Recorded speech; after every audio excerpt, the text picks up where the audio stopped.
You are listening to The Book of Bitcoin, 2nd edition, written by Evander Smart, founder of Bitcoin University. Brought to you by Bitcoin University and Better Technology Consulting Incorporated. Website, bitcoinuniversity.org. Narrated by Stephen L. Vernon. Dedication. This book is dedicated to my mother, the late great Queen Mary, who passed away in 2019 after an 11-year battle with cancer at the age of 71. We always had an unspoken connection, even though we never spent a great deal of time together, both when I was a child, running around New York City, nor as an adult, struggling to survive without her support. She was always working to support the family, or going to school at NYU, gaining not 1 but 2 degrees at 35 years old, with 4 kids in tow. From there, she worked for 15 years as a social worker, helping people throughout New York with their problems.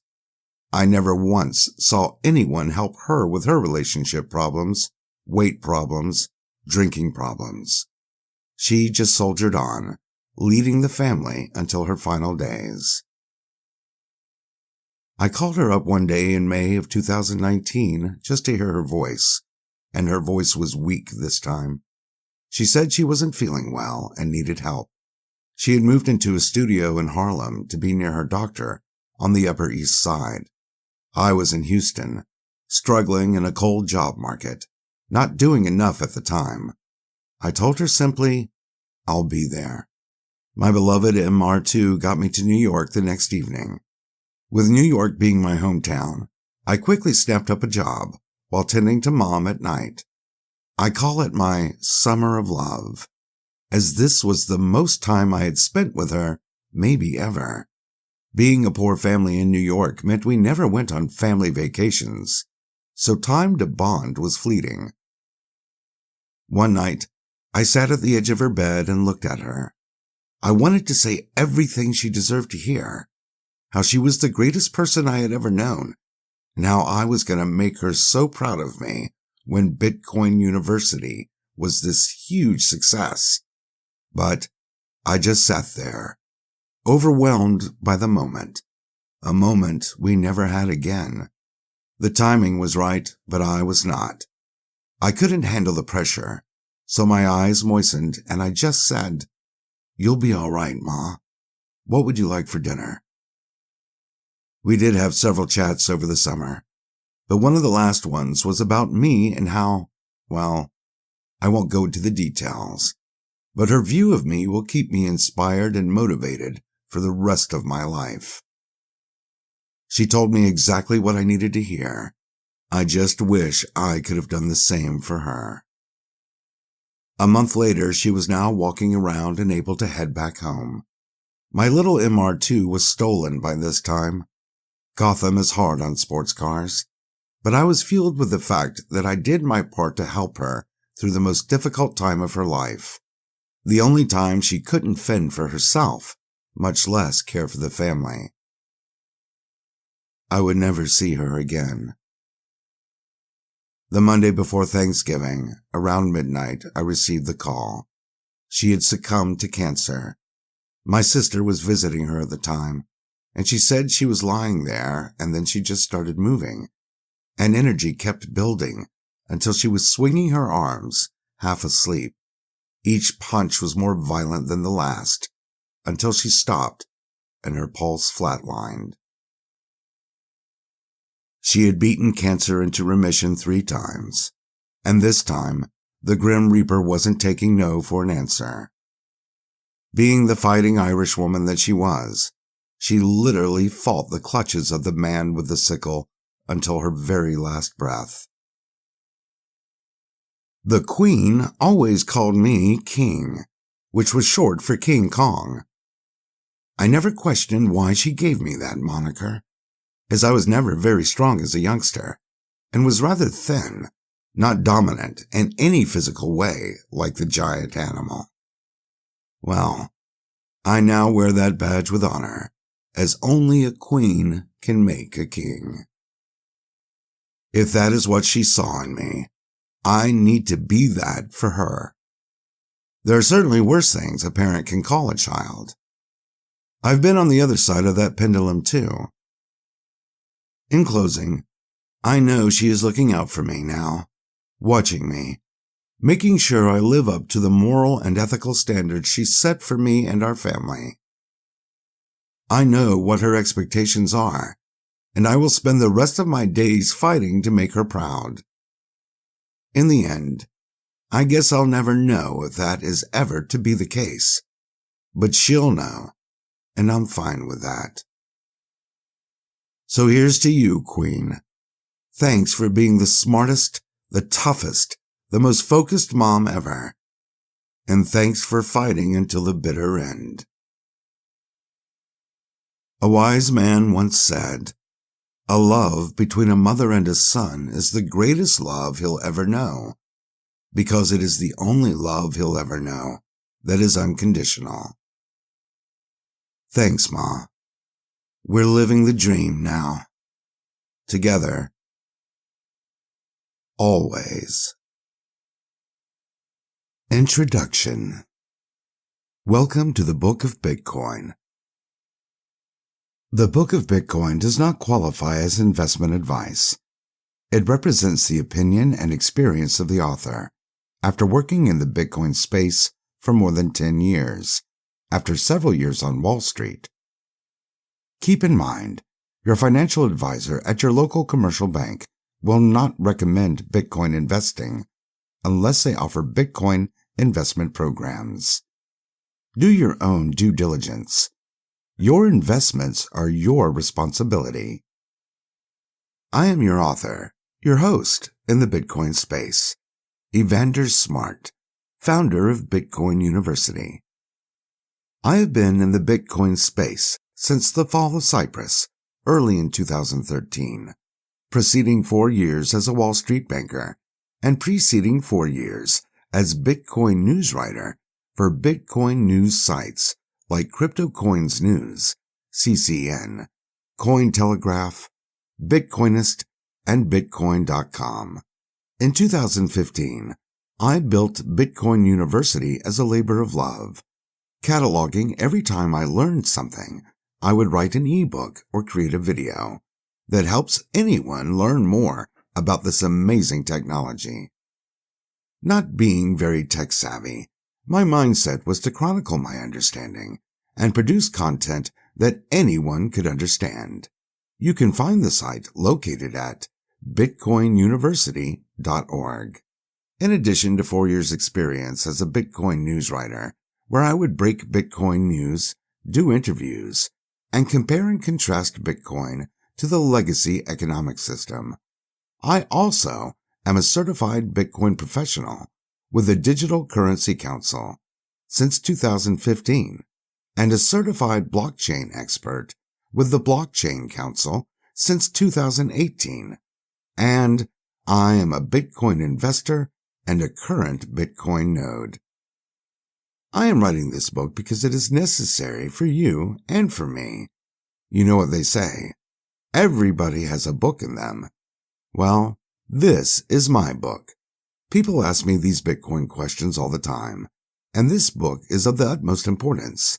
So the goal here is to answer Bitcoin questions in a simple, succinct manner that will show how incredibly brilliant this technology is, without bogging down on the finer details. If you want the minutiae, the internet is great for that. With the Book of Bitcoin, we now have a guide to help new users or Bitcoin intenders to learn more about the Internet of Money, the future of money, or the currency of freedom. In my opinion, since 2009, Bitcoin has proven to be the currency of freedom.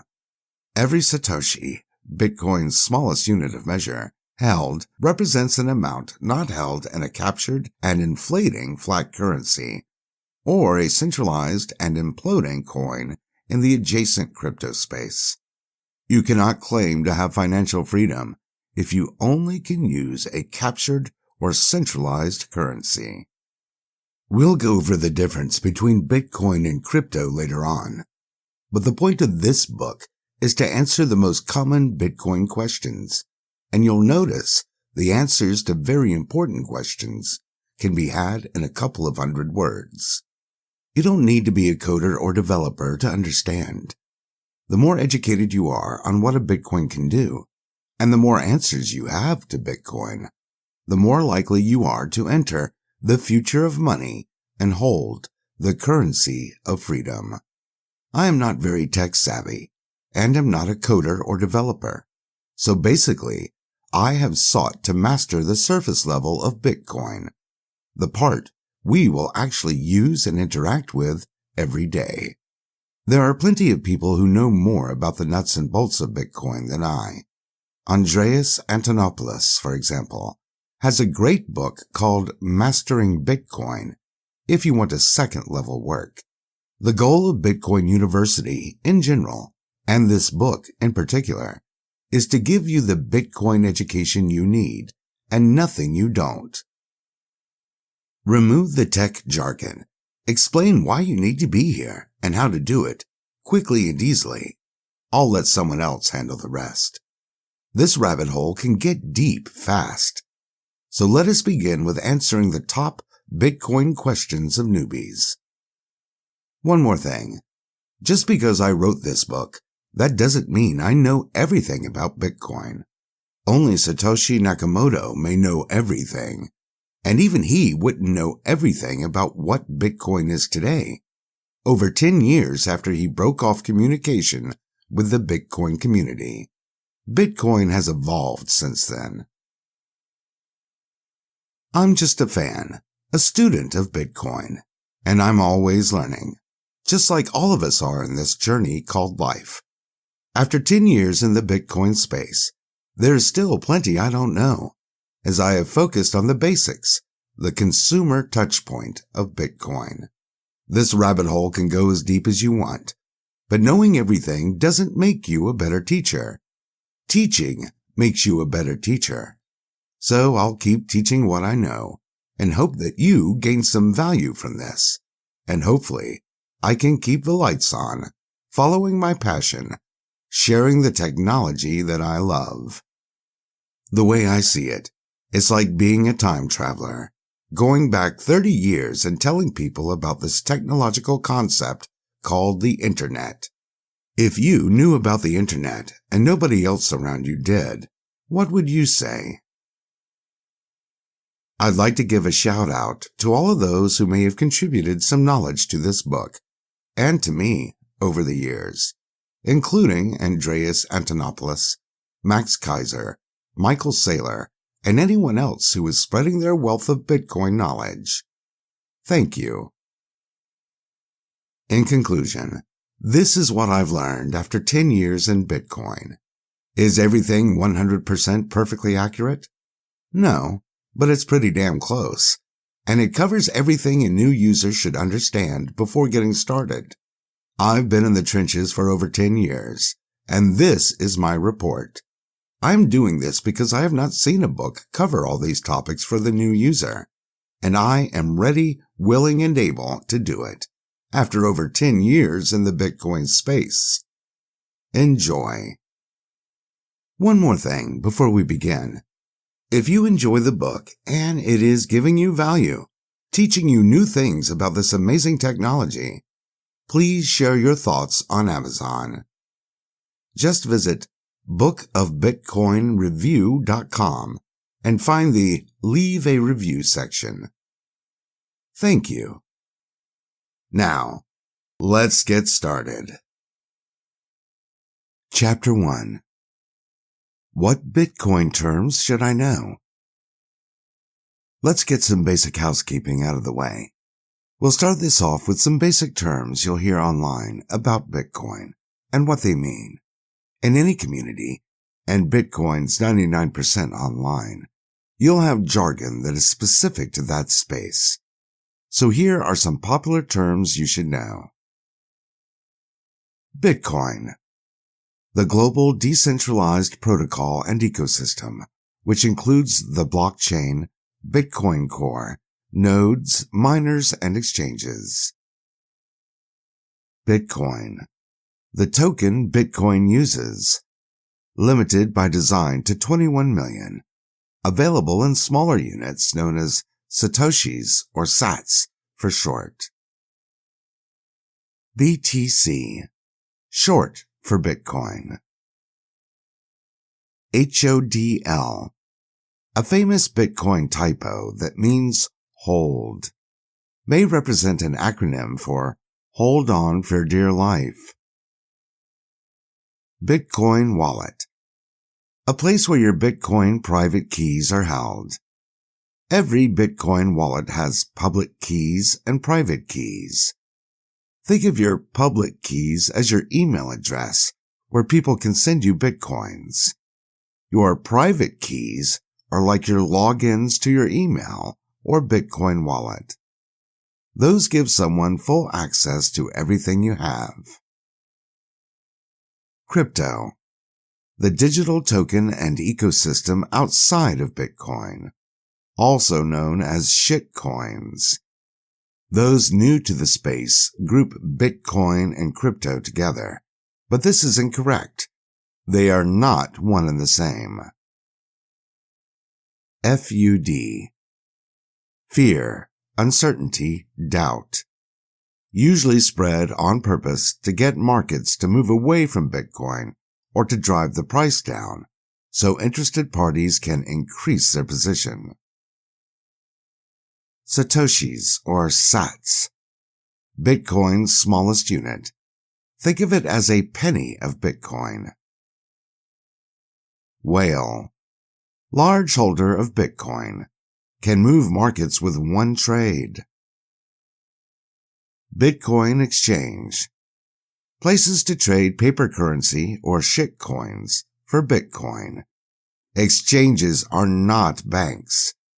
There is no FDIC insurance with a Bitcoin exchange, so always take your Bitcoin off of exchanges. Not your keys, not your Bitcoin. Pump and dump. Common amongst shitcoins, where owners or developers scheme to inflate their value, many trading amongst themselves, and then sell after a gain is realized. Block. Where Bitcoin transactions are stored every 10 minutes by miners, creating a blockchain. Blockchain. A chain of blocks storing all Bitcoin transactions since the Genesis block, the first Bitcoin block, mined by Bitcoin founder Satoshi Nakamoto. The blockchain is a decentralized digital ledger of every Bitcoin transaction. A new block is added to the chain every 10 minutes. ATH. All-time high Bitcoin price. Consensus. The required approval of all blockchain participants to make significant changes to Bitcoin blockchain protocol. Normally 90+%, to limit ability to change it on a whim by a bad actor. FOMO. Fear of missing out. Usually applies as Bitcoin price rises. Halving. Bitcoin production is reduced every 210,000 blocks, or about every 4 years. The next halving is in March of 2024. Miners or mining. The art and science of creating Bitcoins using SHA-256 mining rigs to solve algorithmic equations for Bitcoin blockchain rewards. POW or Proof of Work. Bitcoin Consensus Mechanism. Best for decentralized networks as opposed to Proof of Stake, which works for centralized networks. Bitcoin White Paper. Penned by Satoshi Nakamoto on October 31st, 2008, it is Bitcoin's original business plan or mission statement. Satoshi Nakamoto. The founder and creator of the Bitcoin protocol, the Bitcoin blockchain, and was Bitcoin's first miner. The world does not know if this is a man, woman, group, or company. His wallet holds approximately 1 million Bitcoins, the first 1 million Bitcoins, has not spent any Bitcoins, and has not been heard from since April 26, 2011. Seed words or phrase. 12 to 24 words used to access a Bitcoin wallet as a backup in case passwords or physical tools are lost by the owner. Shitcoin refers to any token in the digital ecosystem started by Bitcoin, but not called Bitcoin, due to their relative lack of value, lack of decentralization, and lack of security. 99% of the time, these coins have a pre-mine, founders and venture capitalists funding it to get a bunch of coins up front, has a lead developer, or some centralized leader and or a closed-loop centralized blockchain. In essence, these are derivatives, much more similar to the current national debt-based inflationary fiat currencies we use today, operating as the inverse of Bitcoin's open, scarce, and secure decentralized network. Chapter 2. Bitcoin is crypto, right? Wrong. This is a huge point, which is why it is at the front of this book, so it must be understood before moving forward. This is where fake news, mainstream media, and private interests collide and produce misinformation classifications. This could be merely out of convenience or something more subversive. Bitcoin and crypto are binary, not one and the same. It's like black and white, day or night. One follows the other. It is very convenient, just not accurate, to say Bitcoin and Ethereum and Solana and other shitcoins are the same thing. It's lazy. Bitcoin started the space, and its technology is based upon cryptography, or the tech behind securing information online, used in your bank account for generations. Bitcoin is an evolution of that tech, and is now the most secure technology ever created, being protected by the largest computer network of all time and growing. Shitcoins came of age years after Bitcoin launched and have proven pretty consistent in their design. Lead developer, venture capitalists, if not actual mainstream banks and lenders, funding and influencing the project, see Ethereum, and pre-mines, which are percentages of the token given to insiders before being sold to the public. This would traditionally make them unregistered securities. One should view shitcoins as similar to a penny stock in the stock market. Bitcoin would be like Apple or Tesla or GM stock.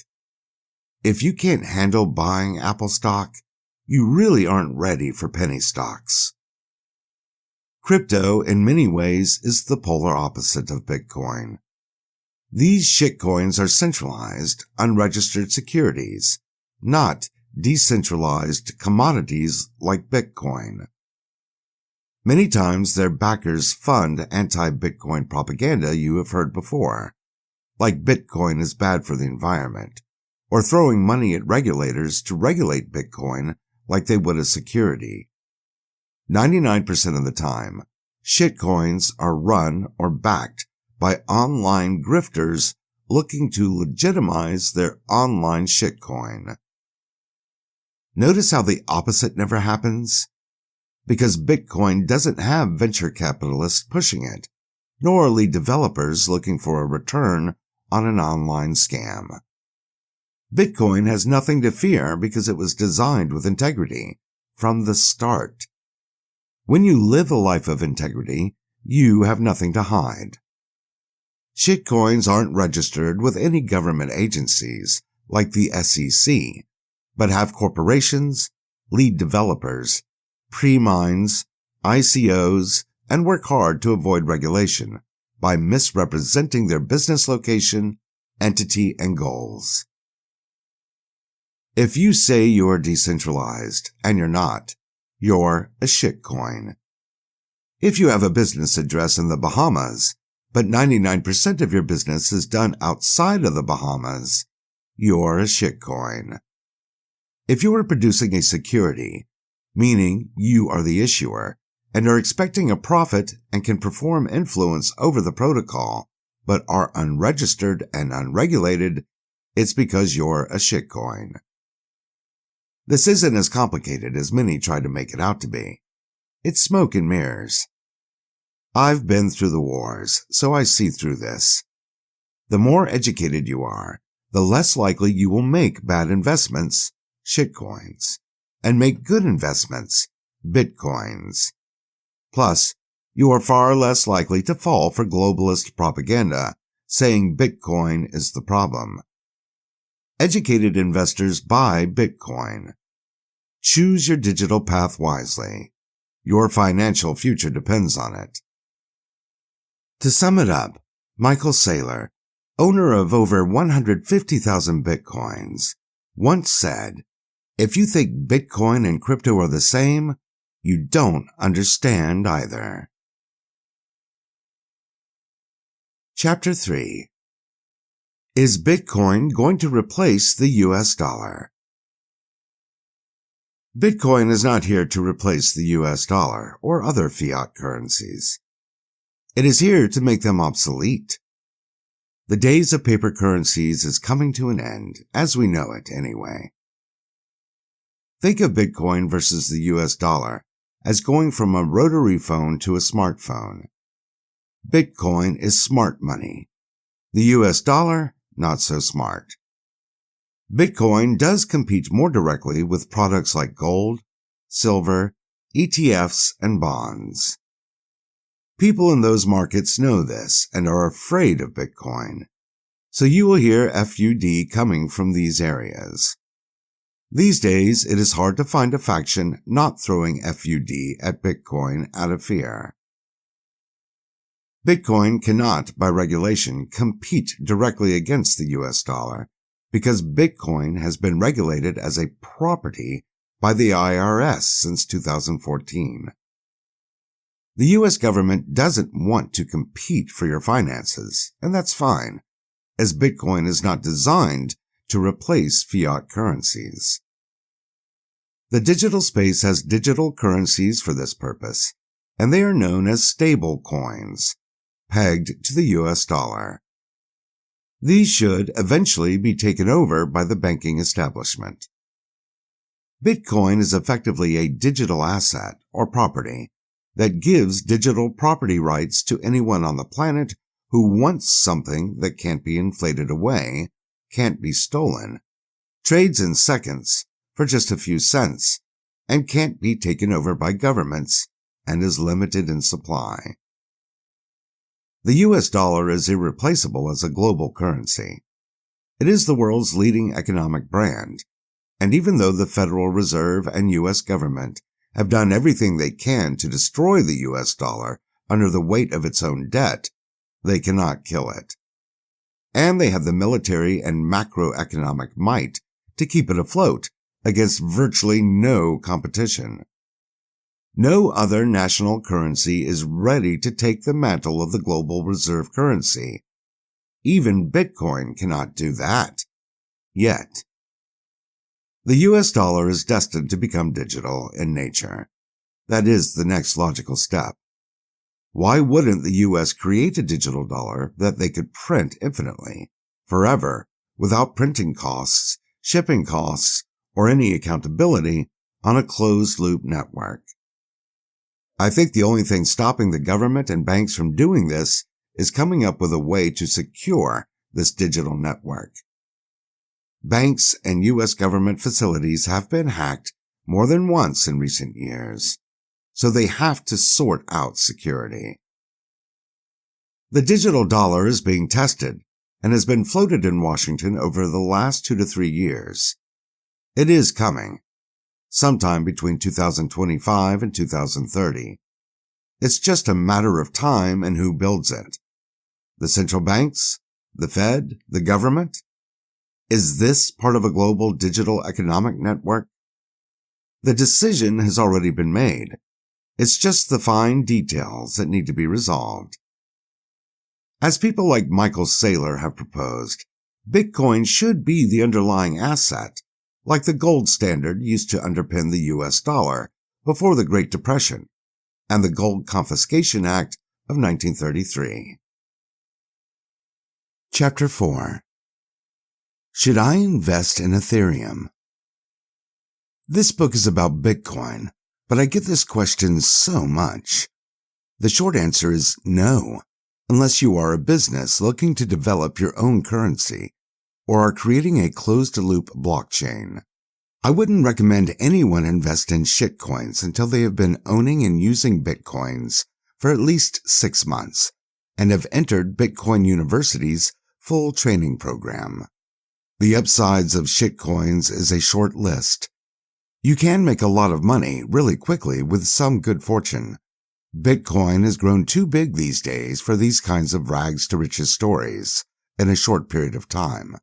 But a new shitcoin can pump, move up in value fast, usually through some market manipulation, and dump, drop really fast, the next, again, usually by design. The ones who make money on shitcoins are the insiders, running the scam 99% of the time. Ethereum, being the largest coin in crypto, is the polar opposite of Bitcoin.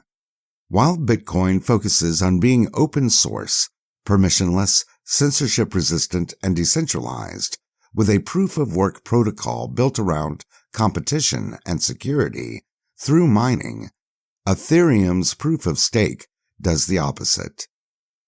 It has proven to be fully centralized by its lead developer and founder, Vitalik Buterin, and was funded by large private interests and VCs, with a pre-mine, tokens taken from circulation and given to VCs and investors, before being sold to the public.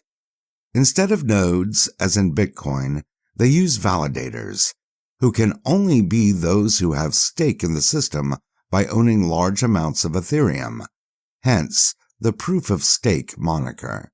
Sounds good in a vacuum, but in practice, this favors centralization of the protocol by those who are handed tokens in the pre-mine.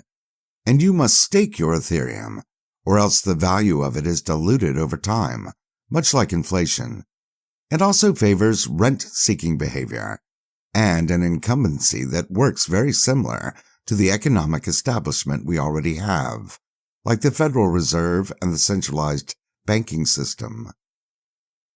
By the way, how do you make a shitcoin? You actually need Ethereum's ERC-20 tokens. Other utility tokens can make a shitcoin, but Ethereum's ERC-20 is the Google of shitcoinery.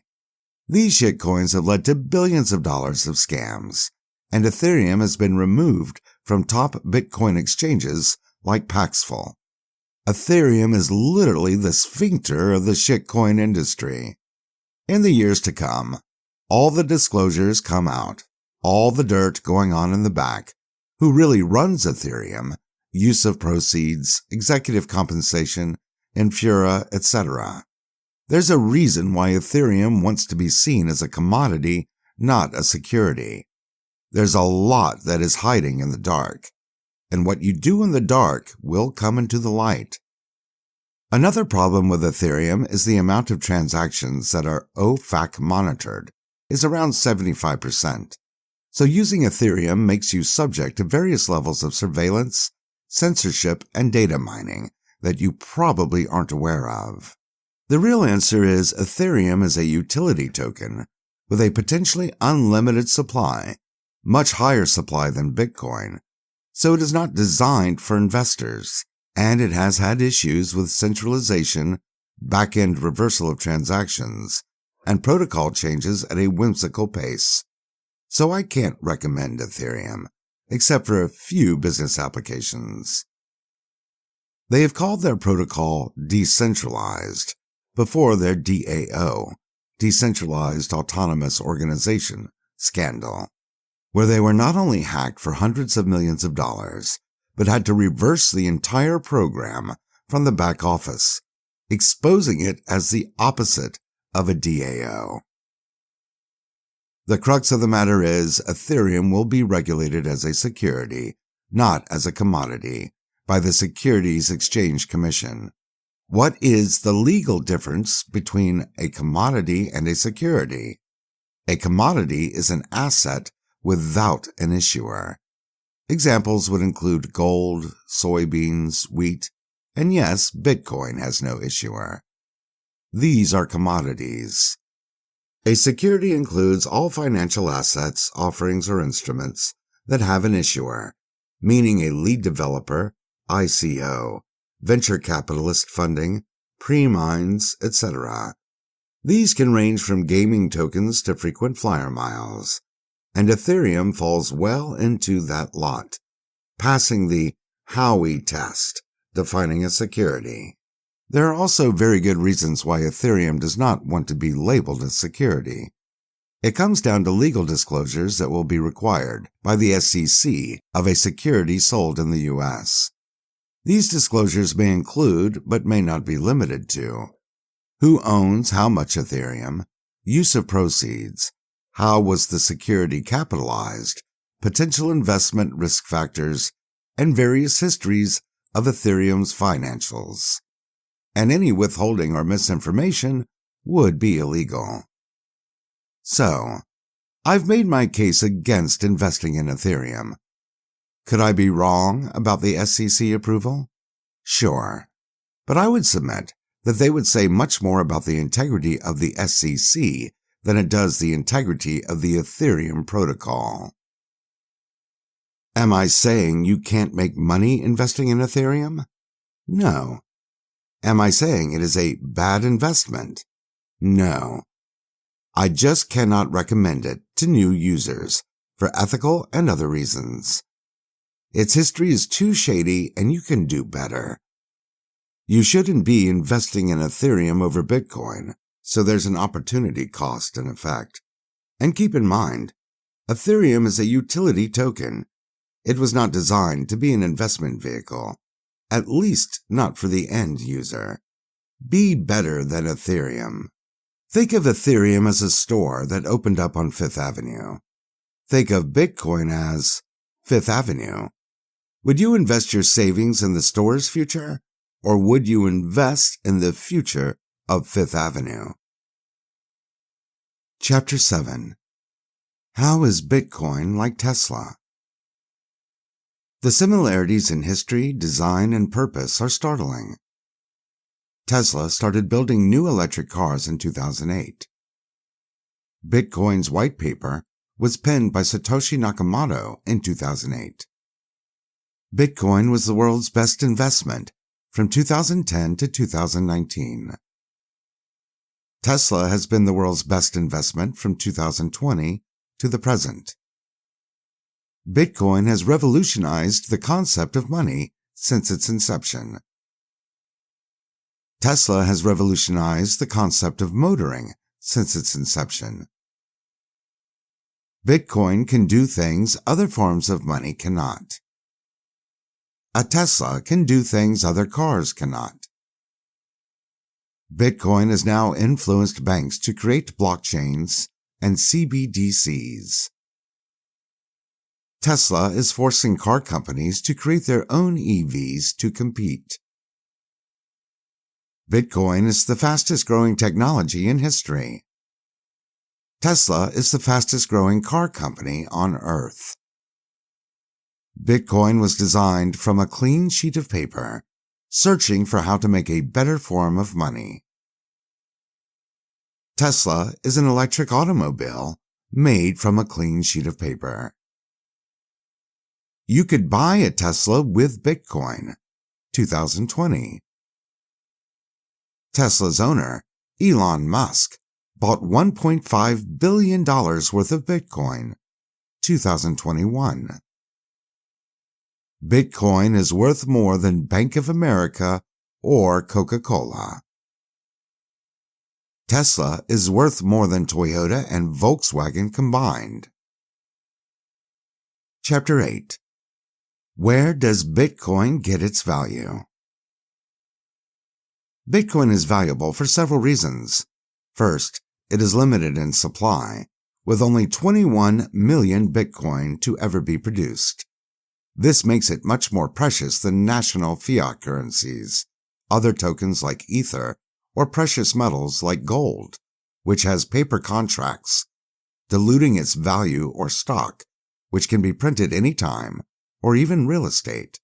Bitcoin also has a massive network effect, being the first of its kind, the foundation for blockchain technology and the entire crypto economy, as crypto rises and falls with Bitcoin. Crypto dies without Bitcoin, like you trying to live without a spine. Bitcoin can do what no other asset can do. It can move any value at the speed of light anywhere in the world. It is protected by the largest computer network in human history, so its security far exceeds government security and banking systems, both of which have been hacked several times since Bitcoin's invention. Bitcoin's unique skill set makes it tantamount to electricity, steel, or fire, in that it can do things nothing else can do, faster, more securely, and at a lower cost, giving it inherent value. Bitcoin is also a learning technology that can improve over time, with faster and faster ASICs miners, Bitcoin improvement proposals, try improving gold, and it can add Layer 2 and Layer 3 applications, like the Lightning Network, making its services available on platforms like Twitter for less than a penny. And we didn't even mention its legendary ROI. The daily market value of Bitcoin is set by day traders, not the millions of hodlers who hoard Bitcoin and don't use them, so also keep that in mind. The price is set by those who use and trade Bitcoin, not those who own it for the sake of saving them long term. Chapter 9. How does Bitcoin solve global economic problems? Using first principles. Okay, let's look at the world Bitcoin has entered using first principles, or things we know are true, then reasoning up from there. Economically, we have the US dollar as our leading economic system, and gold as our most popular investment vehicle. What we know about the US dollar is it's riddled with inflation, causing it to lose 99% of its value since 1913, when the current dollar was produced. So it isn't a store of value, meaning it is a currency.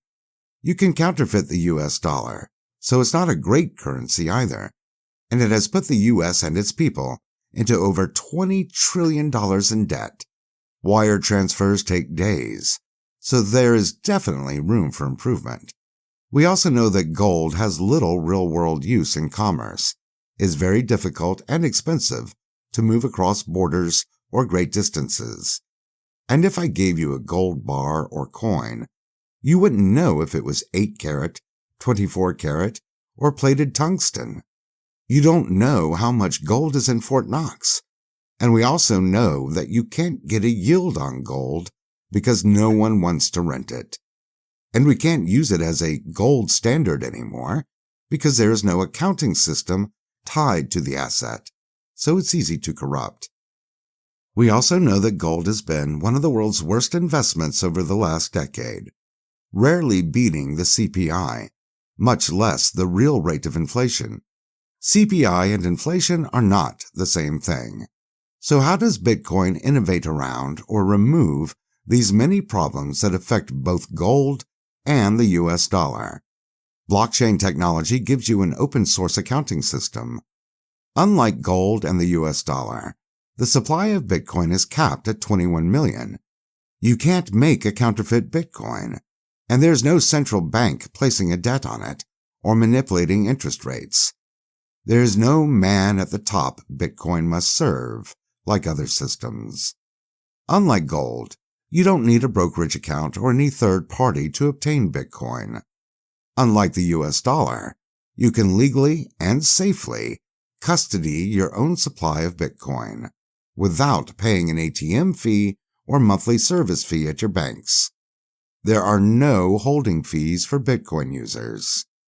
Unlike gold, Bitcoin was the best investment of the 2010s decade, increasing in value over 90,000%. Unlike the US dollar, you can send Bitcoin on the Lightning Network for less than a penny and pay anyone on Earth in seconds for their goods and services, or just send money to family.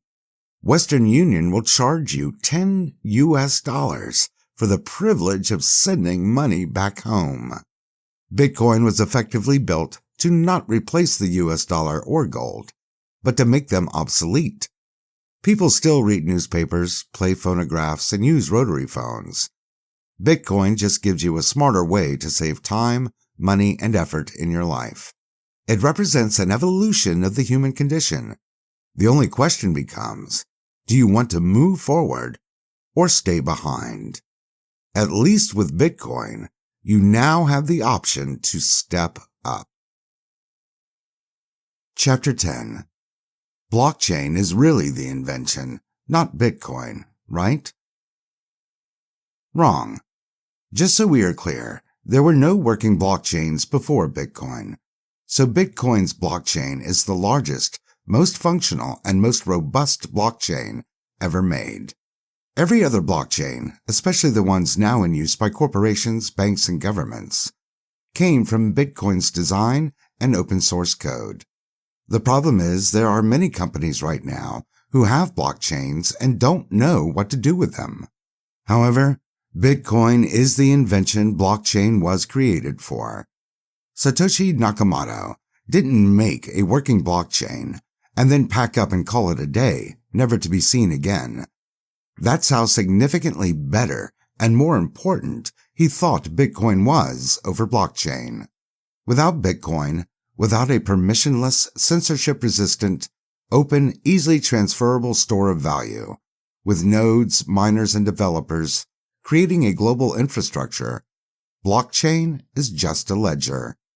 Blockchain without Bitcoin is Quicken 2009, or a dumb network.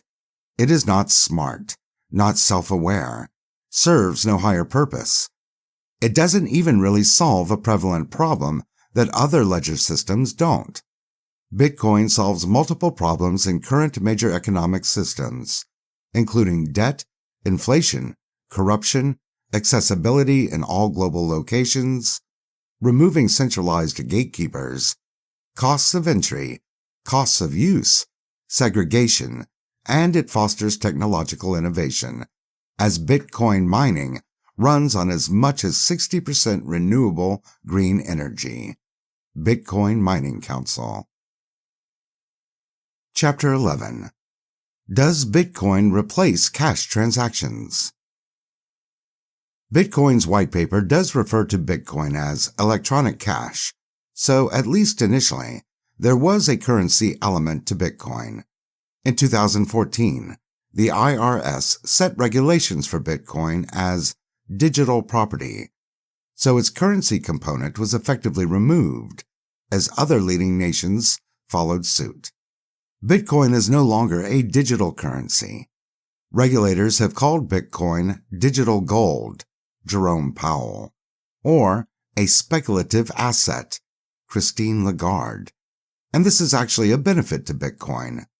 Bitcoin really doesn't want to be seen as a threat to national currencies, nor should anyone want these regulators in charge of Bitcoin in any way.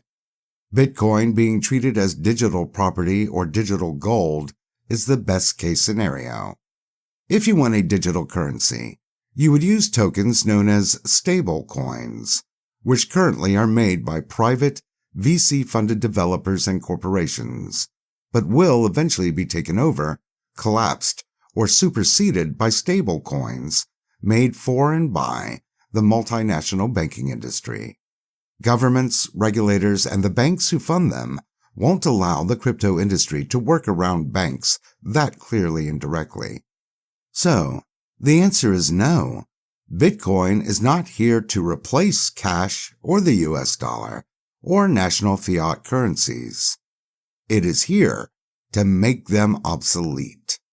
Cash transactions made with paper currencies are still very valuable, as these transactions are tangible, fast, and don't allow for a bad actor to corrupt, cancel, or intercept these transactions through digital means.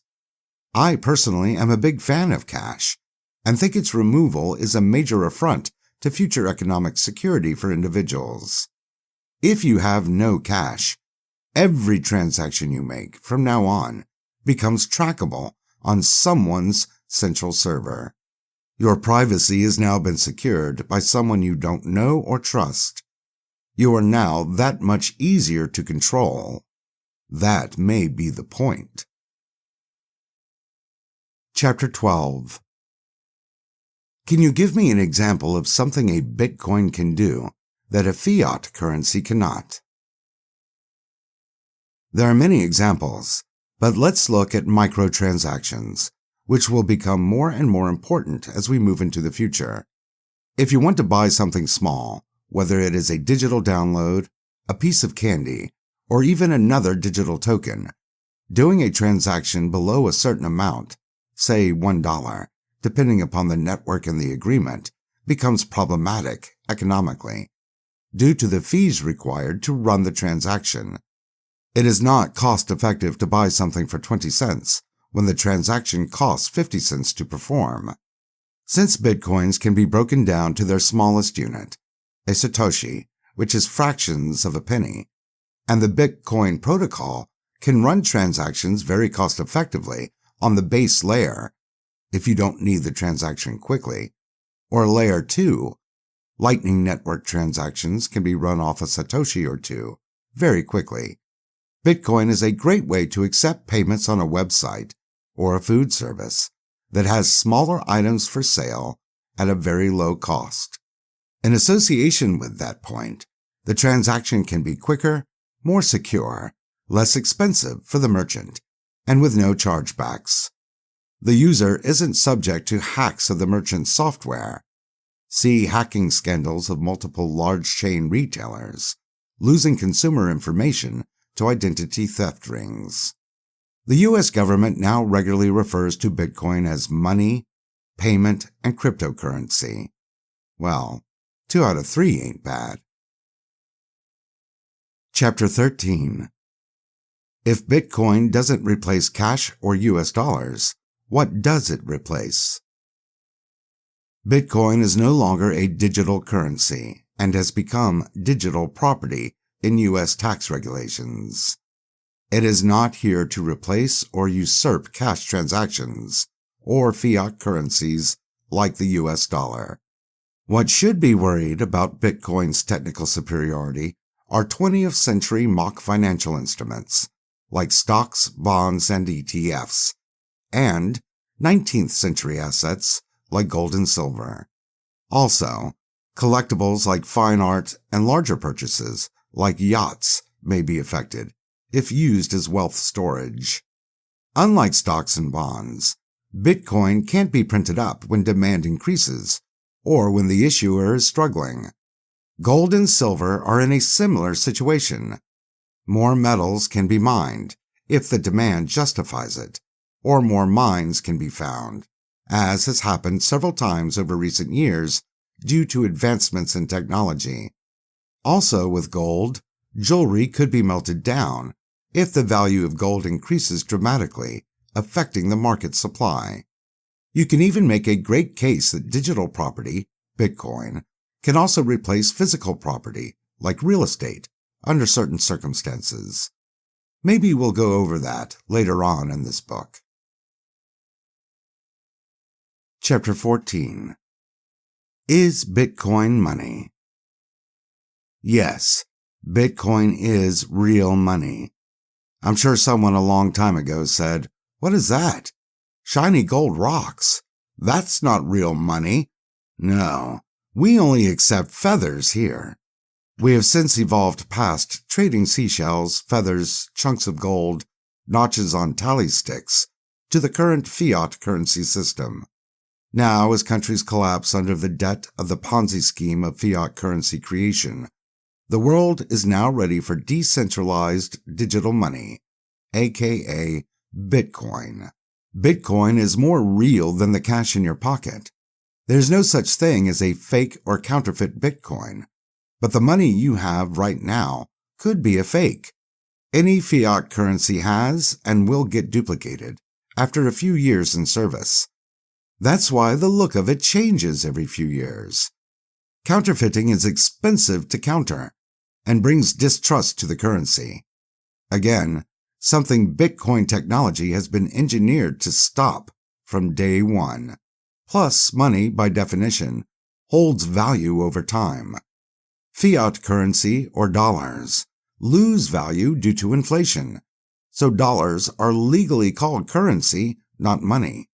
Bitcoins appreciate over time, so they qualify as real money.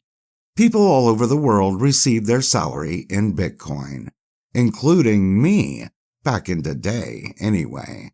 If you can earn an income through it and it holds value over time, you now have money. Save trees. Get timestamps of Bitcoin ownership and purchases. The Bitcoin blockchain keeps a record of all purchases made with a particular Bitcoin, or the ownership trail of a Bitcoin, through the blockchain. Evolve past paper receipts. Enter the future of money, and use a secure digital system for your financial future. Chapter 15. What makes a Bitcoin valuable? Bitcoins are valuable because of many diverse abilities and factors, things Bitcoin can do that other assets and financial instruments cannot do. First, Bitcoin is limited in supply, unlike US dollars, gold, silver, stocks, bonds, real estate, and other financial instruments that can be created ad infinitum. There are just under 21 million Bitcoin built into the protocol, and this cannot change.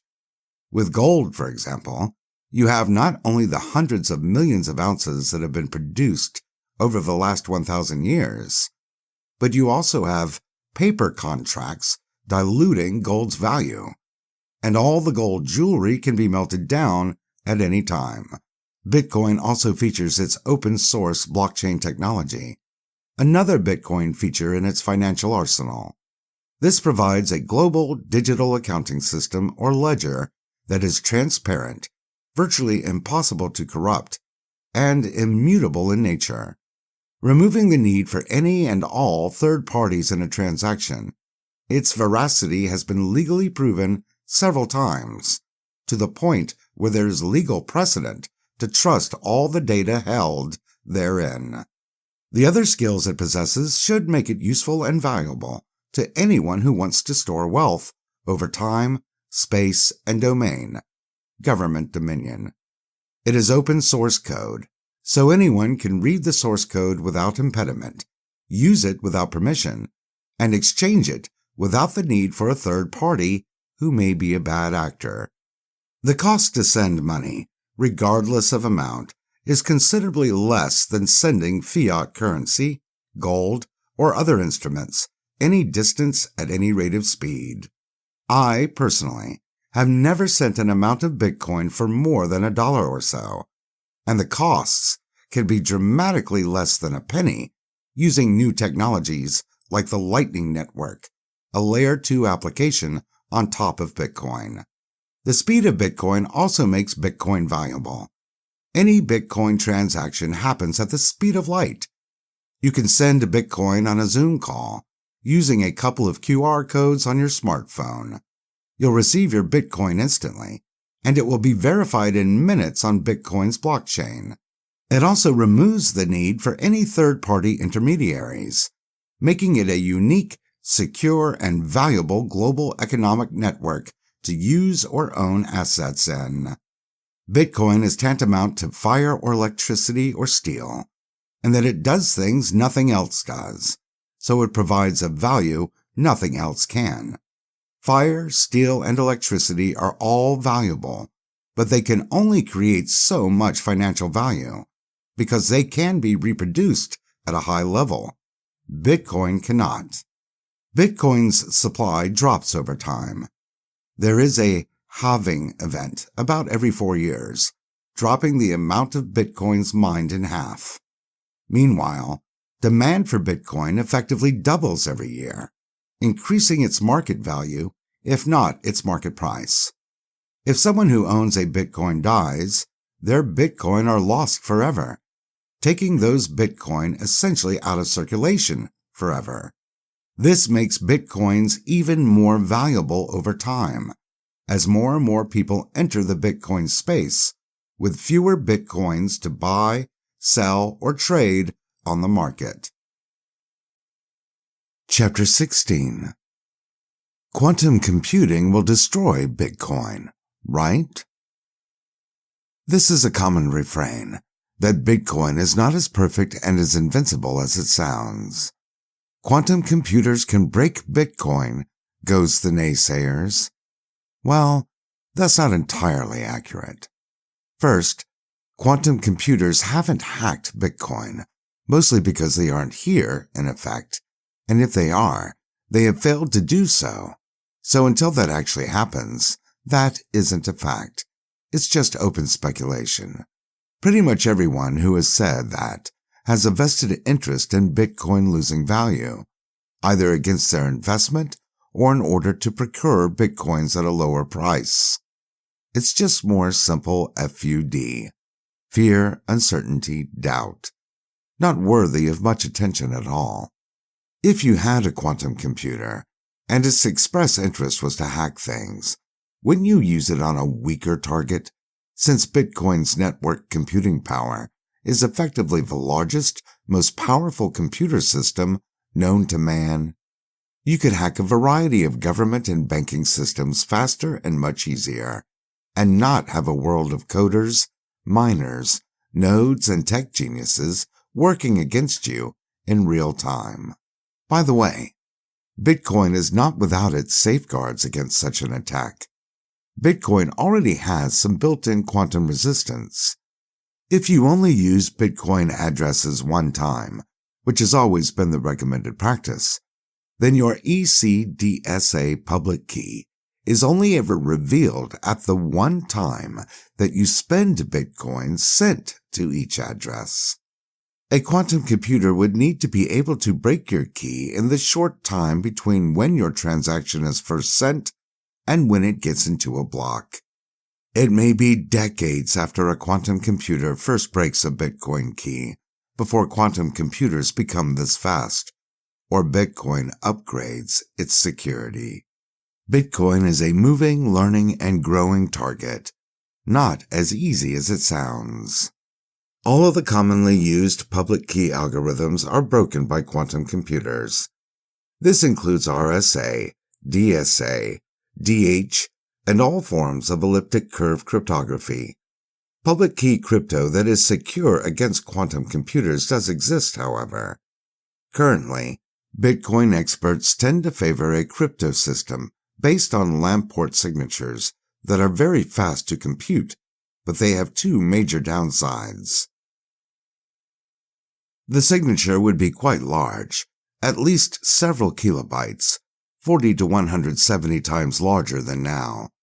This would be very bad for Bitcoin's overall scalability, since bandwidth is one of the main limiting factors to Bitcoin scaling.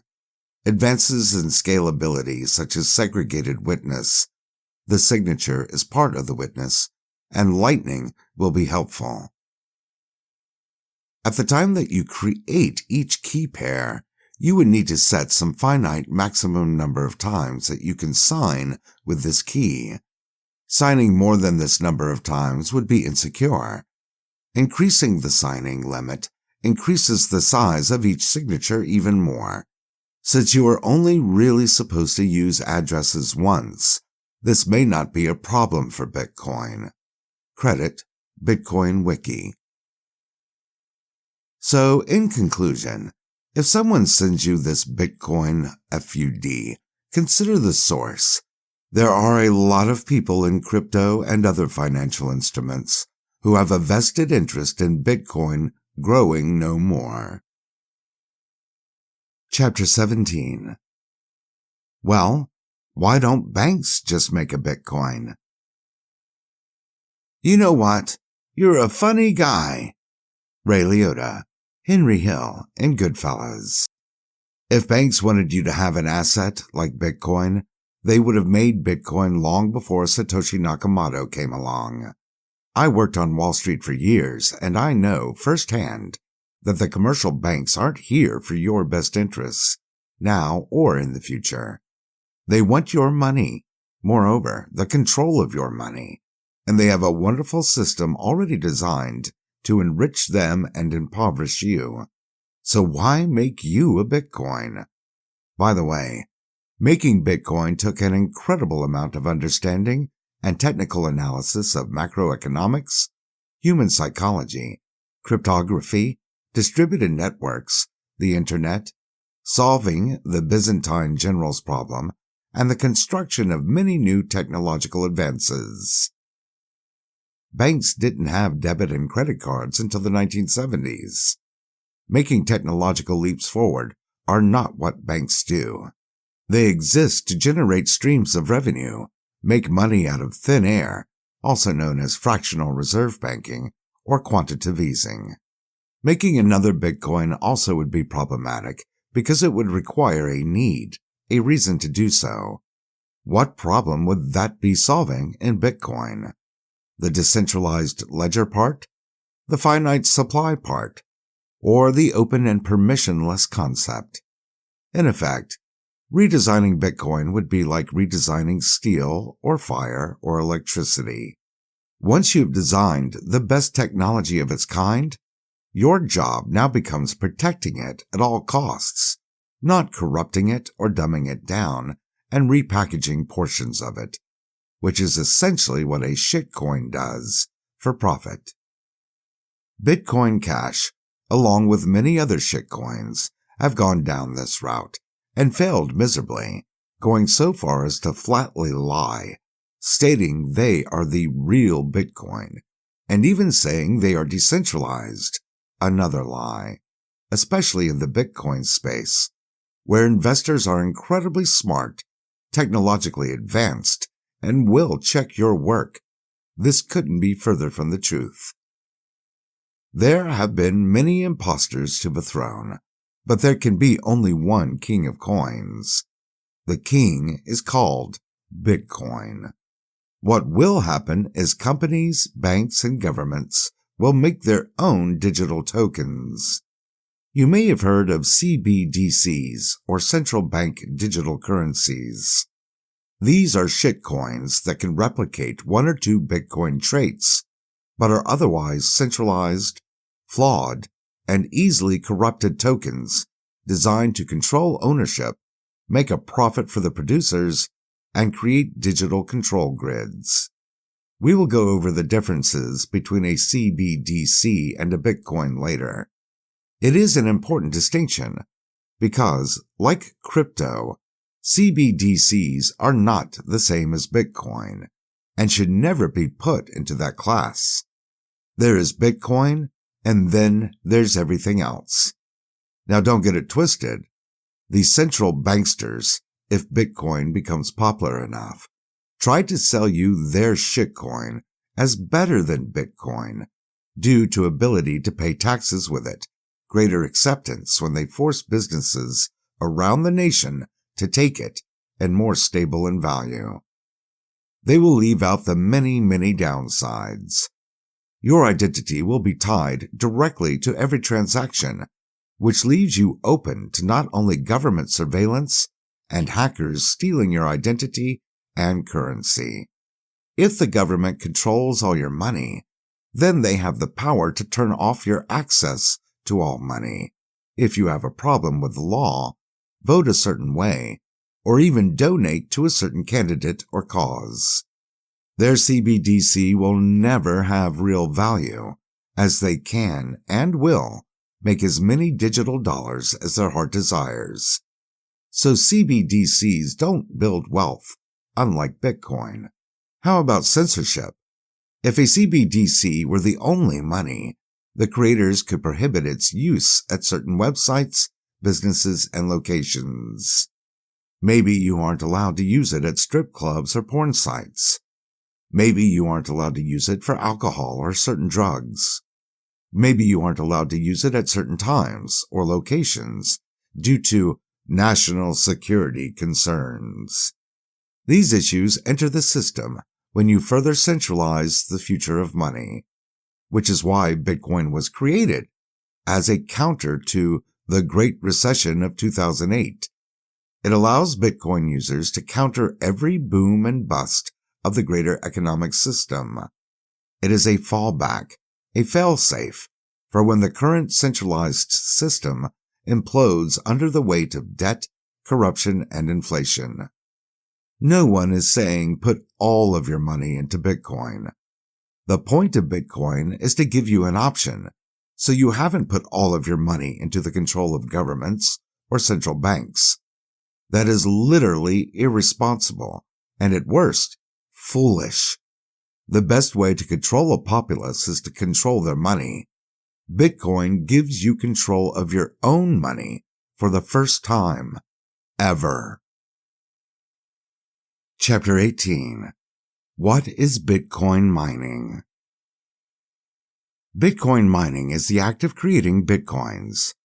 Satoshi Nakamoto was the very first Bitcoin miner, working alone on his invention after he wrote his Bitcoin white paper, October 31, 2008, and Bitcoin went live on January 3, 2009. He mined the first 1 million Bitcoins. Hal Finney was the first person to start using the Bitcoin protocol outside of Satoshi, and they had a correspondence relationship, as he would give Satoshi feedback on how the protocol was working and things that could be improved. Now, there are millions of miners around the world. Bitcoin mining creates Bitcoins by using a mining rig, which is a dedicated computer for mining Bitcoins. The type of computer is known as an ASIC miner, and it runs a SHA-256 algorithm, or Secure Hash Algorithm -256-bit. These miners are used to compute and process millions of hashes until they find the right one that unlocks an algorithmic problem. This problem is designed to take all the miners in the world 10 minutes to solve, and the difficulty is adjusted automatically to compensate for more or less miners, faster or slower mining rigs, etc. The miner finding the correct hash must validate the hash works and must construct a Bitcoin block, which is a group of verified Bitcoin transactions, and enter it on the Bitcoin blockchain.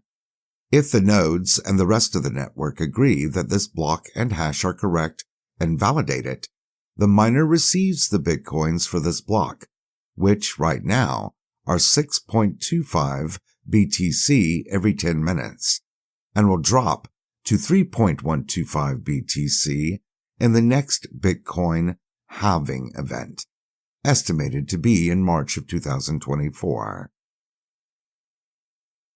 Chapter 19. What is a Bitcoin halving? The Bitcoin halving event happens every 210,000 blocks on the Bitcoin blockchain, which happens about every 4 years, and is the mechanism that limits its total quantity to 21 million.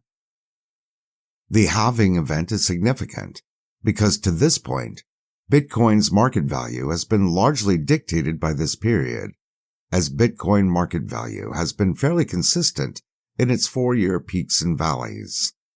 2 years before the halving event, Bitcoin's market price reaches the lowest point.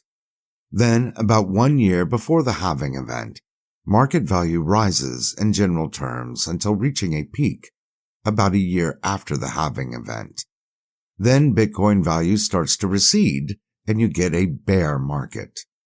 If Bitcoins didn't have halvings, then we would just make Bitcoins forever, and Bitcoin wouldn't be any better than the US dollar, shitcoins, gold or silver, or any other economic system where demand dictates supply. A company can simply make more stock certificates if the value of the company goes up or the company needs capital. Gold paper contracts can be created, more gold mines can be found, more gold can be mined, and gold jewelry can be melted down if gold took off in value, flooding the market with supply. Bitcoin doesn't have that option. Once the 21 million Bitcoins are mined and sold, that's it. There are no counterfeit Bitcoins. It takes a lot of work and energy to make a Bitcoin. This is a feature, not a flaw in Bitcoin, making corrupting or counterfeiting Bitcoin next to impossible. Chapter 20. What is wrong with Bitcoin? There's no such thing as a perfect economic system or a perfect technology, but Bitcoin does make a nice run at the idea. Problems for Bitcoin include a general lack of understanding, which Bitcoin University is working to remedy, at least the general understanding of what a Bitcoin is and can do for its users. If people don't understand what it is and why they should use the new technology, it will not serve the greater public very well. So its steep learning curve is problematic. Another broader issue is its direct or indirect competition with other financial instruments, leading to massive FUD entering the marketplace. Bitcoin can have a negative reputation in many places, not due to its performance, but a narrative woven by external forces. People in banking, precious metals, equities, and other assets may see Bitcoin entering a zero-sum game. The more people invest in Bitcoin, the less they will invest in their instrument, which can hamper growth over time. So competition is another issue for Bitcoin. Bitcoin's non-tangible nature is also a feature that is, literally, difficult to wrap your arms around. People tend to value things they can touch, hold, or use in a physical realm. Cars, homes, yachts, gold coins, and land are examples of tangible financial instruments people are used to investing in. Even a stock or a bond could be held in one's hand. Bitcoin cannot, so a lack of physical presence will also serve to slow its adoption somewhat. Being a digital asset, many are not tech-savvy and may not want to be responsible for such a thing themselves, which can lead many to seek a custodian to store Bitcoins for them. The flaw in this is possession is 10/10 of the law in Bitcoin. Not your private keys, not your Bitcoin. Bitcoin is a bearer asset, meaning the bearer of this asset is now the owner. So if you give your Bitcoin to your tech-savvy friend to hold, or HODL, for you, you must trust them not to run off with the Bitcoin. If I give $100 to a stranger, what are the chances I get my $100 back at some point in the future? This is how you should look at handling a Bitcoin. Like digital cash, which is how Bitcoin is referred to in the original Bitcoin white paper. A potential problem with Bitcoin is a problem not of Bitcoin, but of centralized systems that may hold Bitcoin. If you keep your Bitcoin on exchange, a major error on your part, a government or third party can hack the exchange, as Bitcoin's blockchain has proven to be hack-proof, or strong-arm the exchange to hand over the Bitcoin in a ransomware attack or government action. So again, if security of Bitcoin is important, you need to control your keys and HODL Bitcoin yourself. Exchanges can be fairly easy to compromise if you are a government or hacker. A good Bitcoiner has only two jobs: acquire Bitcoins and HODL Bitcoins. If you can do those two things, you will reap all the rewards of investing in the greatest invention of the 21st century. I guess you could add a third job to the list: understanding Bitcoin. You should not invest in what you don't understand.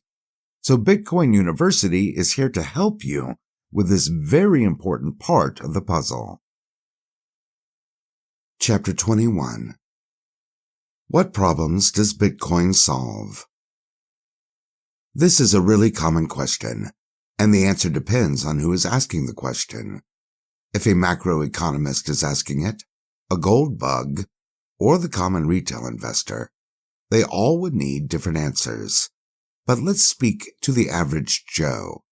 For the average person in Western culture, who doesn't need a full-scale banking system like someone in a third world country, the primary value of Bitcoin will be as an investment. Bitcoin's ROI, return on investment, is virtually unparalleled. From 2010 to 2019, Bank of America Securities called Bitcoin the investment of the decade due to its 90,000% ROI. In other words, if you would put $1 into Bitcoin in 2010, that Bitcoin investment grew to $90,000 by the end of 2019. Nothing else came close to Bitcoin over that 10-year span. Extending this point out even further, Bitcoin has grown 1,248 times over the 10-year period from 2013 to 2022.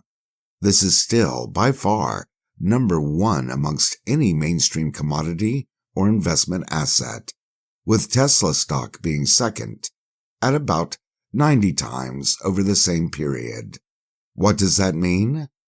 If you put $100 into Bitcoin at the start of 2013, you'd have about $125,000 at the end of 2022. Even during the plandemic, only Tesla stock produced more investment value than Bitcoin, as Bitcoin went from $9,386 on February 1st, 2020, to almost $23,000 on August 1st, 2022, a gain of 145%. This also underscores the fact that Bitcoin is a long-term investment. No one who has held Bitcoin for at least 4 years has lost investment value. They have always made money. That is a fact. The only people who lose money using Bitcoin are day traders, panic sellers, or people who literally lose a Bitcoin due to malfeasance. The problems Bitcoin solve as an investment are the problems other investments face, mostly a lack of scarcity or overproduction. If the housing market takes off, more housing starts are generated. If gold rose to $2,000 an ounce, more gold mines would be found, gold would be mined, gold paper contracts produced, and jewelry would be melted down. If a company needs cash or their stock value takes off, more stock is produced. If the government needs more money to use, the Federal Reserve prints more money. Bitcoin and its underlying blockchain technology do have the ability to handle much more than just currency and investment concerns. You could use Bitcoin as stock options, security deposits, to end spam and bots on social media, instruments of notarization, distributed fair voting, and immutable documentation, like posting the title to your home or your marriage certificate on the blockchain. As the great Andreas Antonopoulos once said, valuing Bitcoin based on its exchange rate is like valuing the internet based on how many fax machines it replaces.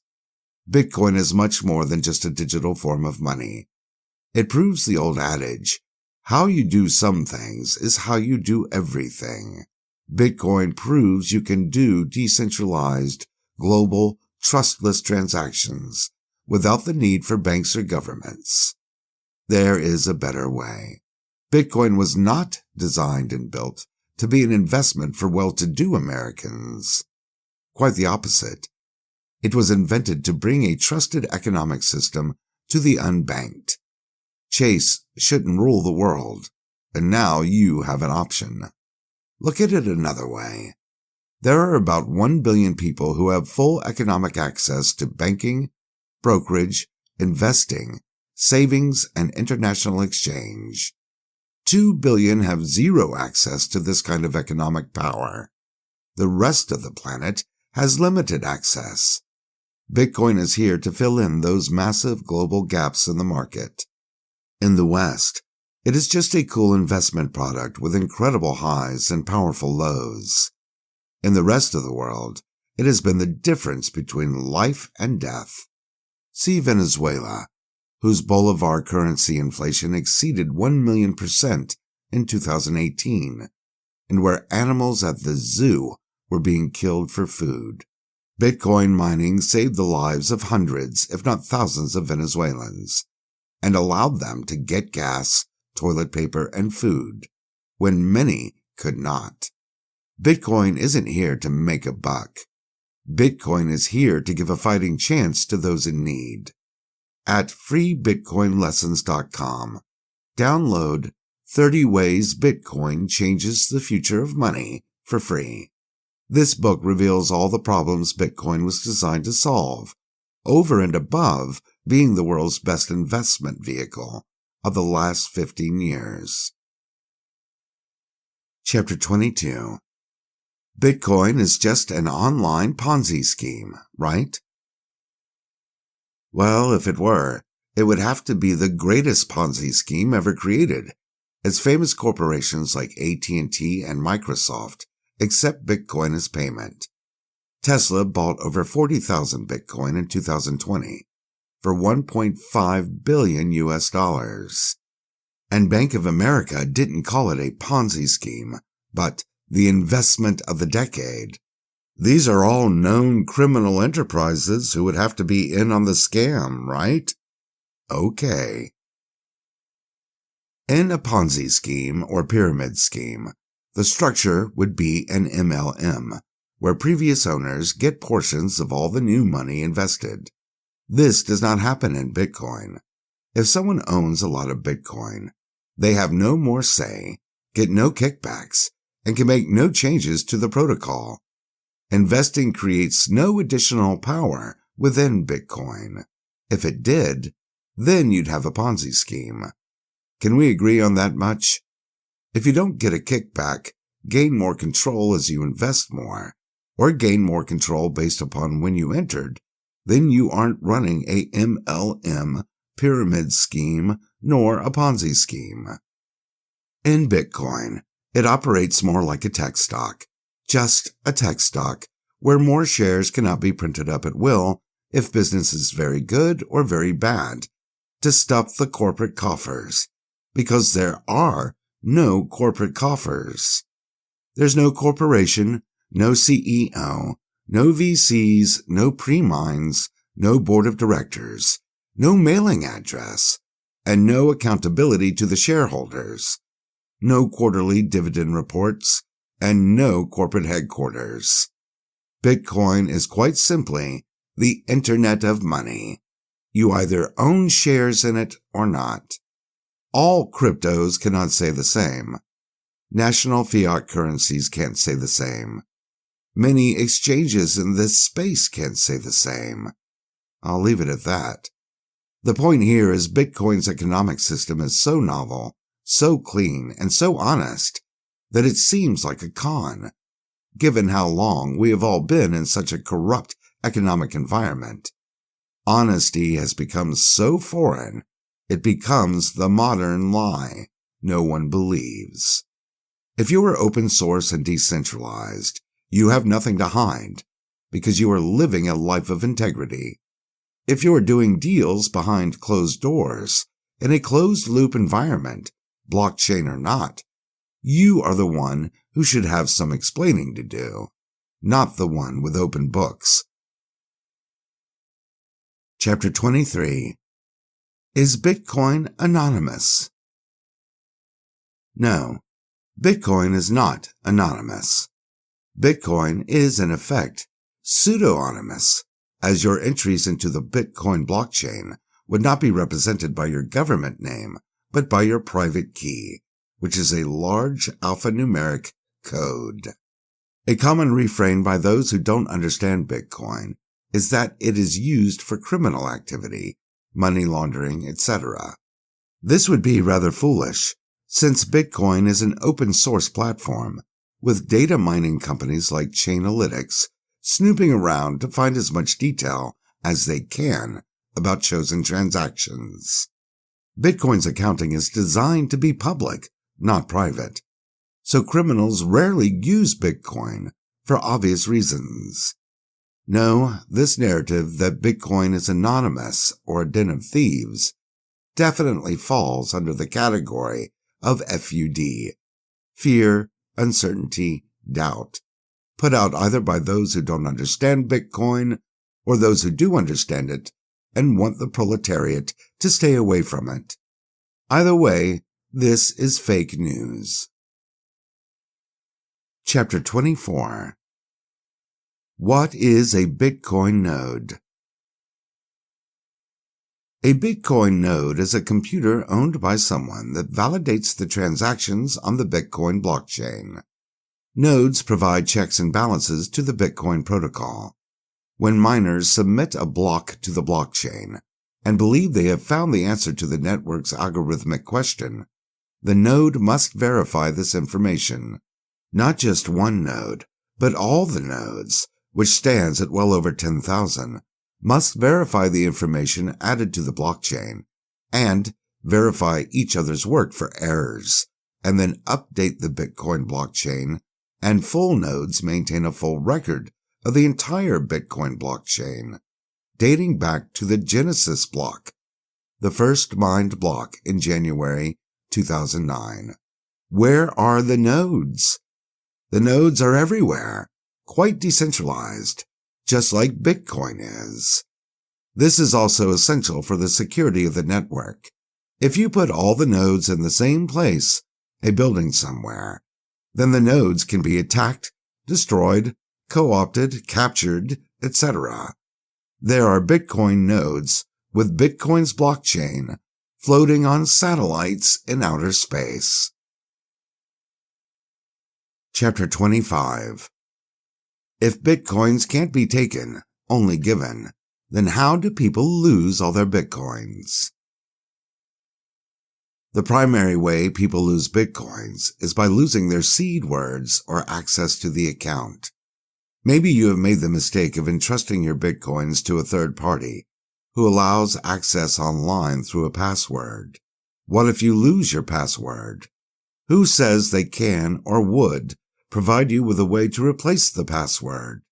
This would be the worst way to store a Bitcoin. Hardware wallets, like a Trezor, have passwords too, but they also come with 12 to 24 seed words, which serve as a backup system, a hotline, straight to the blockchain. You don't necessarily have to go through your wallet provider to gain access to your Bitcoins once you have your seed words. There are many famous stories of early Bitcoin miners who mined thousands of Bitcoins from when they were worth pennies, but they tossed the laptop away, and they search a landfill for it. It is estimated that as many as 4 million of the 21 million total Bitcoins are simply lost. Other common ways to lose a Bitcoin are email phishing scams, where crooks deceive owners with the "send us 1 BTC and we'll send you 2" scam. If you use the same IP address or the same public key address for multiple transactions, this may become a weakness for keyloggers, hackers, and others who can focus their efforts on your computer, account, and other data points. We can't forget the largest culprit of Bitcoin loss: exchanges. The Mt. Gox collapse cost users around 800,000 Bitcoins, of which some, not all, were recovered. Bitcoin/crypto exchanges collapse, just like banks like Lehman Brothers and Washington Mutual go under. The difference is there is no FDIC within Bitcoin, so you are in charge and responsible for all Bitcoin gains and losses of your assets. This is why you should never leave your Bitcoins on an exchange. Not your keys, not your Bitcoins. That is rule number 1 in Bitcoin. Just hold your Bitcoin. Investing in Bitcoin is not without risks of the market gains or losses and the security you must be responsible for. If you thrive or fall, it's all on you. You are taking a risk 9 out of 10 never would, so you can prosper at a level few ever will. Chapter 26. Is Bitcoin illegal? In the United States and most nations, Bitcoin is legal to own, or not implicitly illegal to hold. Countries around the world are still struggling with whether Bitcoin is safe or legal to use in the buying and selling of goods and services. Russia has banned Bitcoin use, but has flipped on that more than once for buying and selling. China has banned Bitcoin mining. There are several nations that have banned Bitcoin or cryptocurrency entirely, including Algeria, Bangladesh, China, Egypt, Iraq, Morocco, Nepal, Qatar, and Tunisia. Tunisia is interesting because they were one of the first countries to place their national currency on a blockchain system, which wouldn't have been possible without Bitcoin. In the United States, which generally leads the world forward on a regulatory front, Bitcoin is legal, but can be taxed when used as a currency, making Bitcoin less of a threat to the US dollar, which is a currency. Bitcoin is a digital property in American tax code, so it is taxed upon sale. Many US politicians accept Bitcoin for donations and champion Bitcoin use, and the US government has referred to Bitcoin as money or a form of payment on more than one occasion. In Japan, it has been legal to sue Bitcoin as a form of payment since 2017.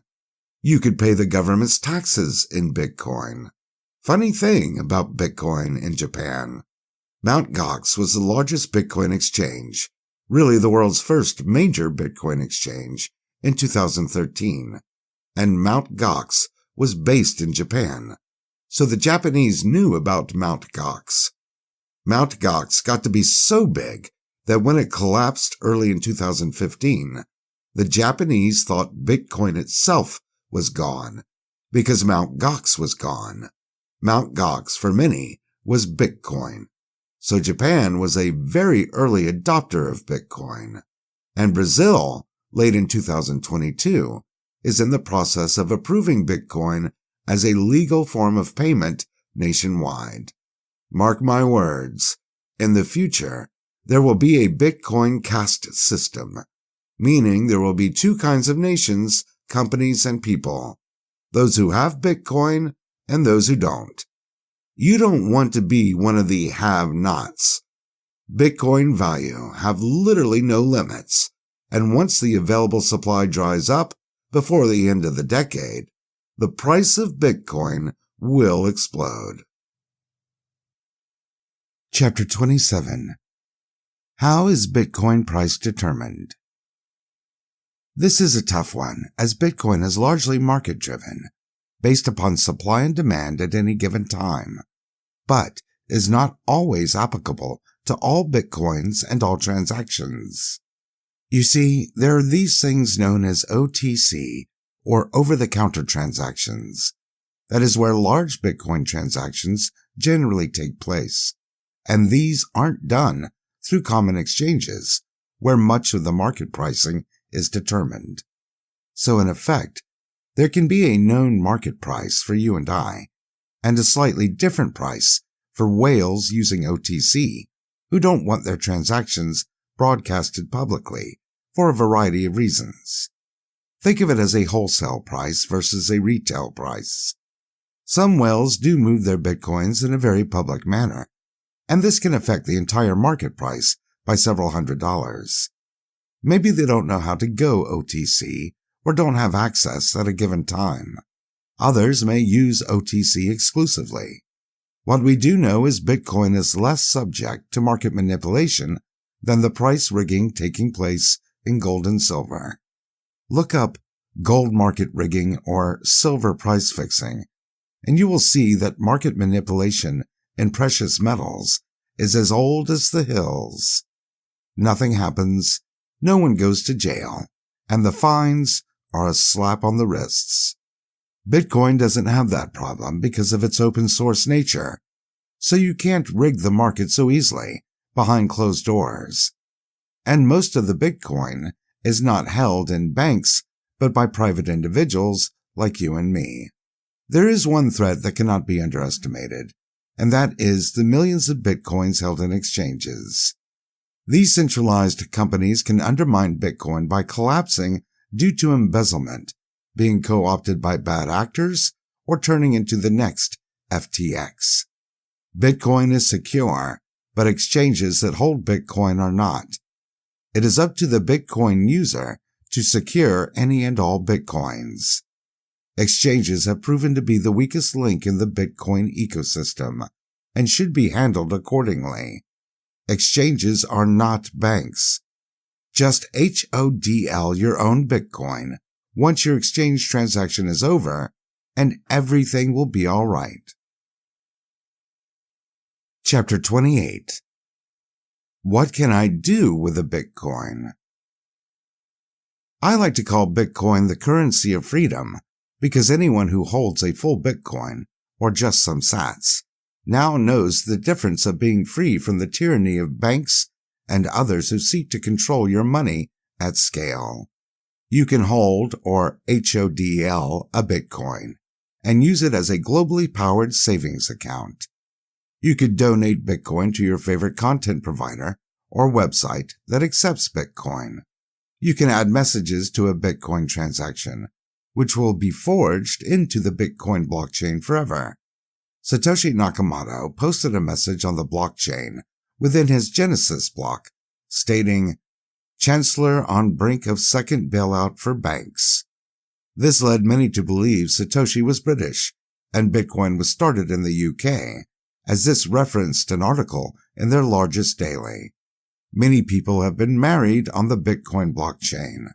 Unlike gold, you can borrow against Bitcoin, so you don't have to sell it to extract value from it over time. With upgrades like Taproot, you can establish smart contracts with Bitcoin, where you can have business transactions happen automatically when terms and conditions are met. Being a digital app that updates in real time and has BIPs, or Bitcoin Improvement Proposals, happening all the time. The question isn't, what can you do, but what can't you do with Bitcoin? Again, at freebitcoinlessons.com, download 30 Ways Bitcoin Changes the Future of Money for more information. Chapter 29. Do I need an exchange to get Bitcoin? No, you don't. It's simply a matter of convenience. You could buy Bitcoins from an individual. Localbitcoins.com was made famous for doing this. Early on in Bitcoin, people would use their platform to trade Bitcoin for currencies, or arrange to meet to trade on their phones. Depending upon when and where you are, and the rating of the buyer and seller, this could be less than safe. I can't vouch for how well localbitcoins.com works at this time. Sending Bitcoins on a Zoom call using QR codes works well. Meeting someone who has a mobile wallet on their smartphone works. There are now decentralized exchanges like Bisq you can use if the majors don't appeal to you due to their need or requirement for your personal information due to KYC/AML regulations. Best practices are to never sell your Bitcoins or really buy Bitcoins based on an email relationship. These are almost exclusively scams. You must do your due diligence with any Bitcoin trade because Bitcoin is also known as hard money. Once the Bitcoin is given, it can't be taken back. So if you must give it to others, do so responsibly. Don't live in a life of regret. Chapter 30. Should I buy Bitcoin or gold? Bitcoin, of course. Inside of Bitcoin University's Bitcoin Owner's Manual, I do a deep dive into the many reasons Bitcoin is a superior investment to gold. Here's why. Gold is the global standard for being a valuable investment asset. But what if something was designed to be better than gold in every single way? This is where Bitcoin comes in. Gold is valuable, but Bitcoin is proven to be more valuable due to its scarcity. Gold is heavy and difficult to move easily from place to place. Bitcoin moves at the speed of light. You need a brokerage account or third party to buy gold, and usually to store gold. Bitcoin can be privately held, and you can buy Bitcoin directly. There are fake gold coins and gold bars. Gold scams are legion. There are no fake or counterfeit Bitcoins. The only Bitcoin scam is someone asking you to send them Bitcoins. Gold has been one of the worst investments over the last decade. Bitcoin has been simply the best since its invention. Bitcoin has proven over time to be superior to gold as an investment. And in the real world, gold was the best investment of the 19th century. Real estate was the best investment of the 20th century. Bitcoin is the best investment of the 21st century. You know what they say, it pays to buy the best. Chapter 31. Isn't Bitcoin bad for the environment? Yes, I'm sure you did hear that. You just didn't hear that from anyone who owns Bitcoin or has used Bitcoin, or has created or mined a Bitcoin. There's a reason why you've heard this fake news. Pretty much every other form of FUD has failed to stick to Bitcoin. So this one has been pushed the hardest because it's the hardest to disprove. But it is still fake news. As with most pieces of fake news, there is a kernel of truth, followed by an avalanche of lies. To the point where Bitcoin is not only not bad for the environment, but is great for the environment. Let me explain. The kernel of truth in this FUD is that Bitcoin uses a lot of energy. This is a feature, not a flaw, in Bitcoin. You need to use a lot of energy to power and secure Bitcoin, or else it would be easily toppled by a government, a corporation, a hacker, etc. Bitcoin needs a buffer against attack. Now, this is where the story falls apart. Who is telling you this? Is it a talking head on television, paid to tell you whatever is on the teleprompter? Why would you believe the mainstream media? Is CNN really looking out for your best interests? Would a Bitcoin miner know a little bit more about Bitcoin's energy requirements than your local bought and paid for anchorman? I think so, as they have to build buildings, secure political capital, investment capital, buy computers, select locations with large energy resources, and compete with every other miner on Earth, which run into the millions. There is a group that controls more than half of the Bitcoin's hash rate, and is called the Bitcoin Mining Council. Obviously, they are the largest Bitcoin mining coalition known to man, and they have quarterly reports showing the amount of energy used and supplied. Visit bitcoinminingcouncil.com for details. They report that Bitcoin only uses 0.16% of the world's energy, but over 59% of the energy used comes from green, renewable energy sources. This far exceeds any nation, bank, or other asset production by a wide margin. The United States sits at around 21% renewable energy usage, to give you some context. Bitcoin uses about as much energy as all the world's Christmas lights during the holiday season. Now compare Bitcoin to a large multinational bank, for example. How much energy do they use for ATMs around the world? Trucks to move money, people driving to work, offices, computers, paper production, security, etc. There is no comparison who is greener, Bitcoin or your current bank. Then, stack all the world's banks on top of your bank and compare it to Bitcoin. And how much green energy do they use? Less than 10%. Yet, no one mentions their energy consumption, much less their lack of renewable energy usage. I wonder why. A lot of these FUD attacks come from centralized banking, who feel threatened by Bitcoin, so they want to slow adoption. Makes sense, doesn't it? Well, with all the miners out there, Bitcoin mining must create a lot of emissions. Not really, no. The Bitcoin Mining Council reports that the world uses 34.8 BMT in global CO2 emissions related to the electric grid. Bitcoin global CO2 production comes in at 0.04, or 0.10% of the world's CO2. About 2/3 of the energy made on this planet ends up being waste energy that goes unused, including wind, solar, methane, hydro, and even volcanic. This energy, when harnessed, can be very inexpensive to use, and this seems to be the use case for Bitcoin miners.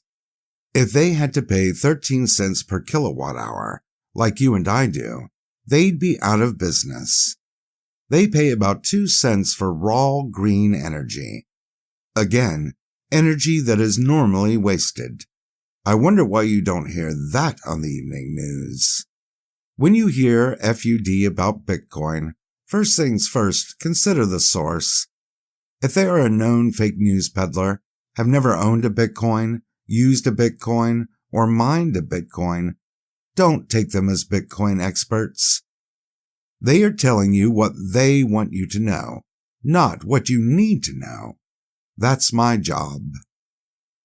As New York Mayor Ed Koch used to say, how am I doing? One thing before we continue.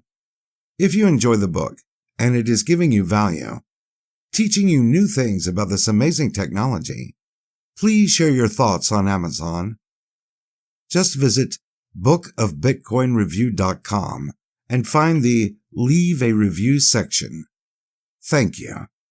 Now let's get started. Chapter 32.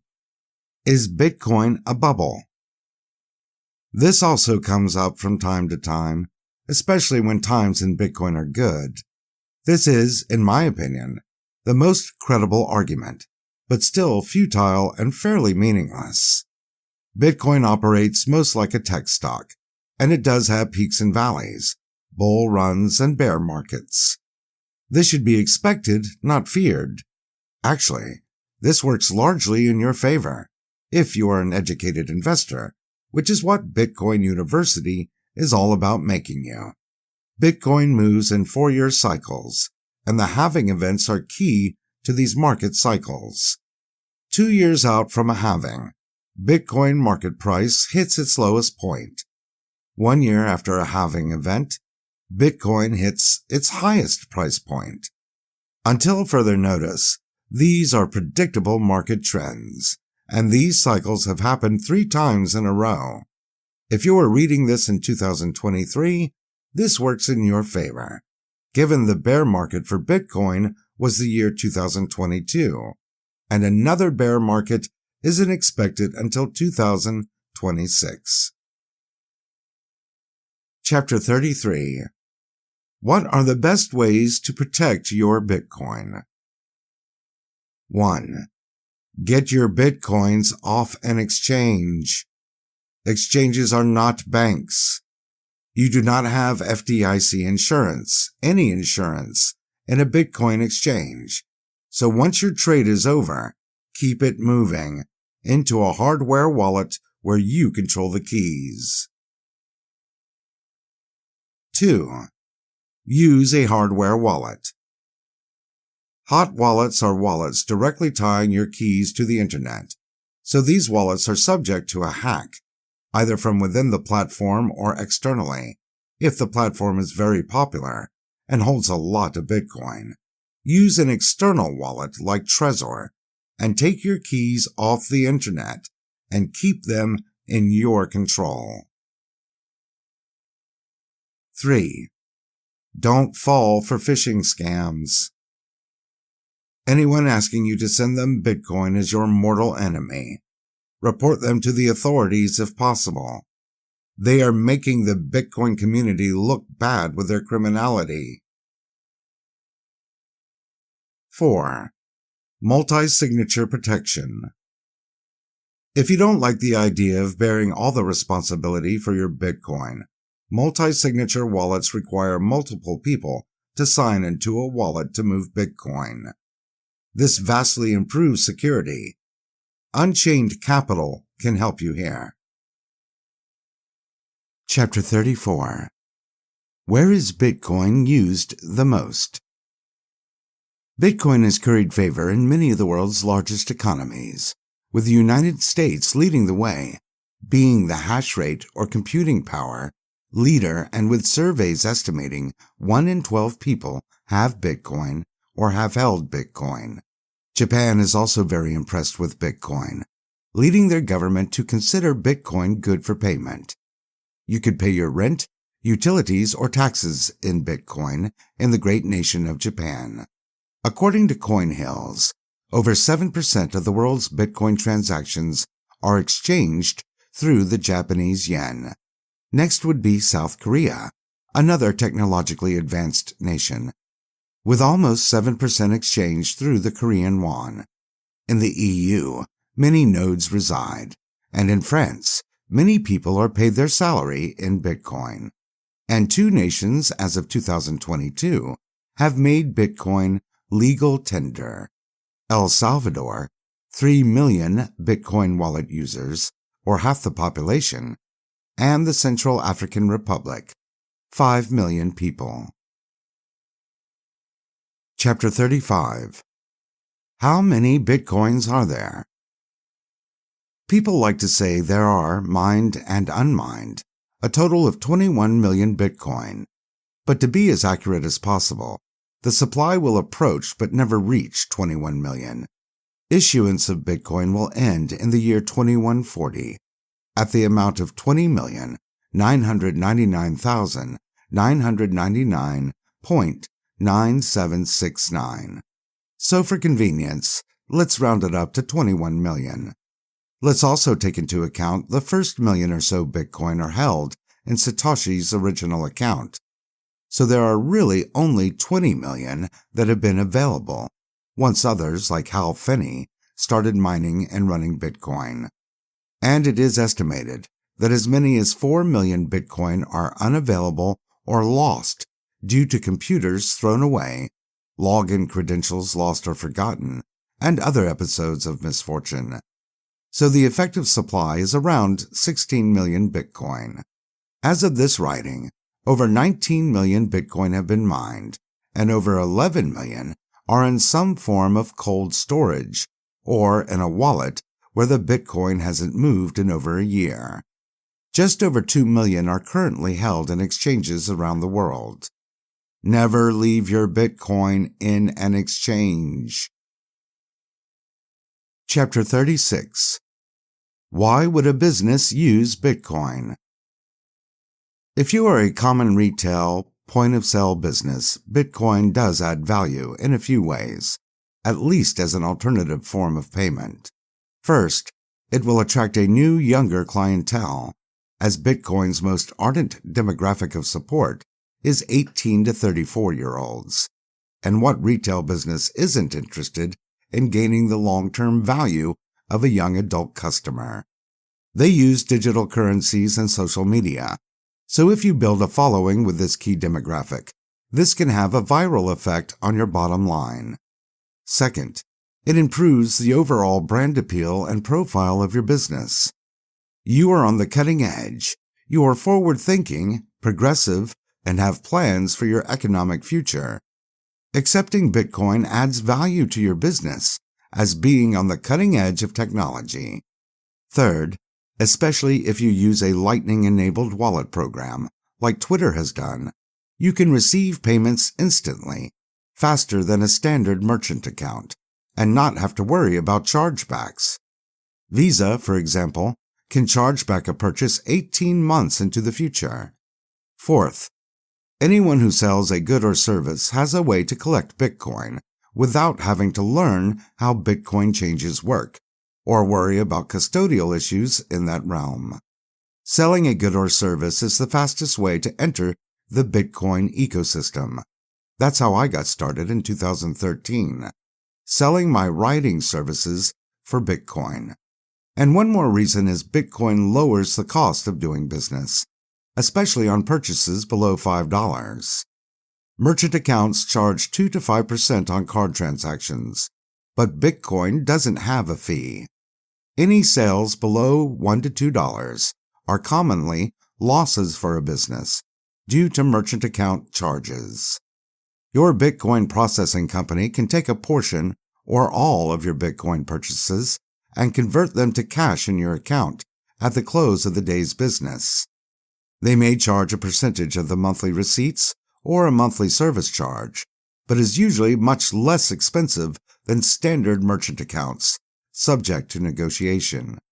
Accepting Bitcoin is something a business owner should actively promote in their branding, social media, and advertising to get the most out of it. Let the world know that you have entered the future of money, Bitcoin. Chapter 37.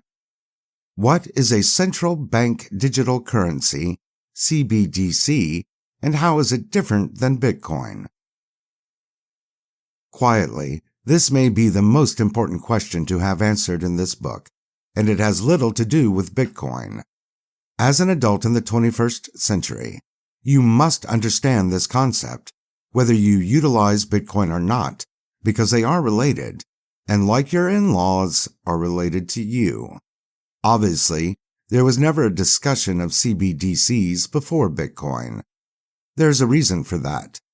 CBDCs utilize a version of the innovative technology Bitcoin created and pioneered. If CBDCs were invented in 2009, and Bitcoin was coming to fruition in 2025 or so, Bitcoin would never have reached the heights it has. The powers that be would have made sure there was no competition for their CBDCs. Given that Bitcoin created the innovations CBDCs need, it will be difficult, but not impossible, for government regulators to thwart an established Bitcoin user base in favor of a heavily regulated and controlled CBDC economic system. China has done this, banning Bitcoin mining and usage in 2021. But that's totalitarian. Harder to pull off in a free Western society. So, what is a CBDC, central bank digital currency, and what differentiates it from Bitcoin? Well, they both operate on a blockchain operating system, in theory, and they both move digitally, not in a physical manner. That is going to be pretty much where the similarities end. A CBDC would basically take all the benefits of Bitcoin, an open-sourced, borderless, permissionless, censorship-resistant, transparent economic system, and reverse every benefit to the user to a benefit for the state. A CBDC, which is being studied and is going through trials in most every G20 nation on Earth, would be designed to limit usage to national citizens and the central bank of the given nation. Bitcoin is global, borderless in comparison. The blockchain network would be a closed loop, meaning the transactions, the machinations, the ledger would be managed and visible only to the creators of the network, theoretically the banks and government departments of finance. In Bitcoin, the open-sourced nature reveals all the transaction data, the balances of all participants using codes without user personal information, and the structure can be used as a template for other systems, like CBDCs or a blockchain for a business. Bitcoin also features BIPs, or Bitcoin Improvement Proposals, when a coder or developer sees a flaw or an optimization that can be addressed and added to the network. This would not apply to a closed-loop blockchain network. The user would have no influence over making the system better for users. The bank or government body would do that internally, making the system better for the state. This system would be optimized for the producer, not the consumer. Also, the CBDC is a currency by name, and this is not a small distinction. Bitcoin, by regulation, is a digital property, as per the U.S. IRS tax code since 2014. It cannot be a currency, as its use is taxed upon sale. Any CBDC would not face a tax when used. And the rampant inflation we have seen through the plandemic would not abate within a CBDC. In fact, it could be infinite in nature, as there's virtually no costs associated in making a currency of infinite supply. Just adjust the code to suit your needs, the needs of the government, not the governed anyway. Bitcoin is limited to just a hair under 21 million bitcoins, and the code for this supply cannot be changed with global consensus of 95% of the network, a virtual impossibility. One more interesting feature of the CBDC will be the concept of a form of money with an expiration date. If you were to receive a CBDC in 2025, for example, as salary for the work that you do every day, your CBDC token could expire 1 to 2 years after the date of issuance. Why? Your employer, operating in country X, would be subject to the rules and regulations of the financial division of government, and the government requires all money gets spent, not saved. Why? How does it serve the government for you to save money? It serves the government best that you spend your money, also known as boosting the economy. You see, if you are not spending their money, aka what you think is your money, you are being a bad citizen by not doing your part to boost GDP, generate sales tax by making purchases, generate income tax businesses have to pay next year. You're not being a good pawn in this digital game of chess. So, you will spend their new digital money, or you will lose it. You will not empower yourself by saving it indefinitely. It's not your money. Bitcoin, not CBDCs, is your money. You'll learn the difference one way or another. This is chess, not checkers. Denzel Washington in Training Day. So, how will these two clearly opposing systems, one consumer-based and one government bank-centric, work going forward? The U.S. government could follow the Chinese playbook and ban Bitcoin, in theory.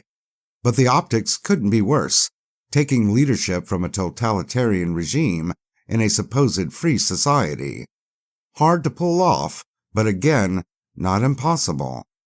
I'm sure this is being discussed in government departments. How to take your economic power without you noticing.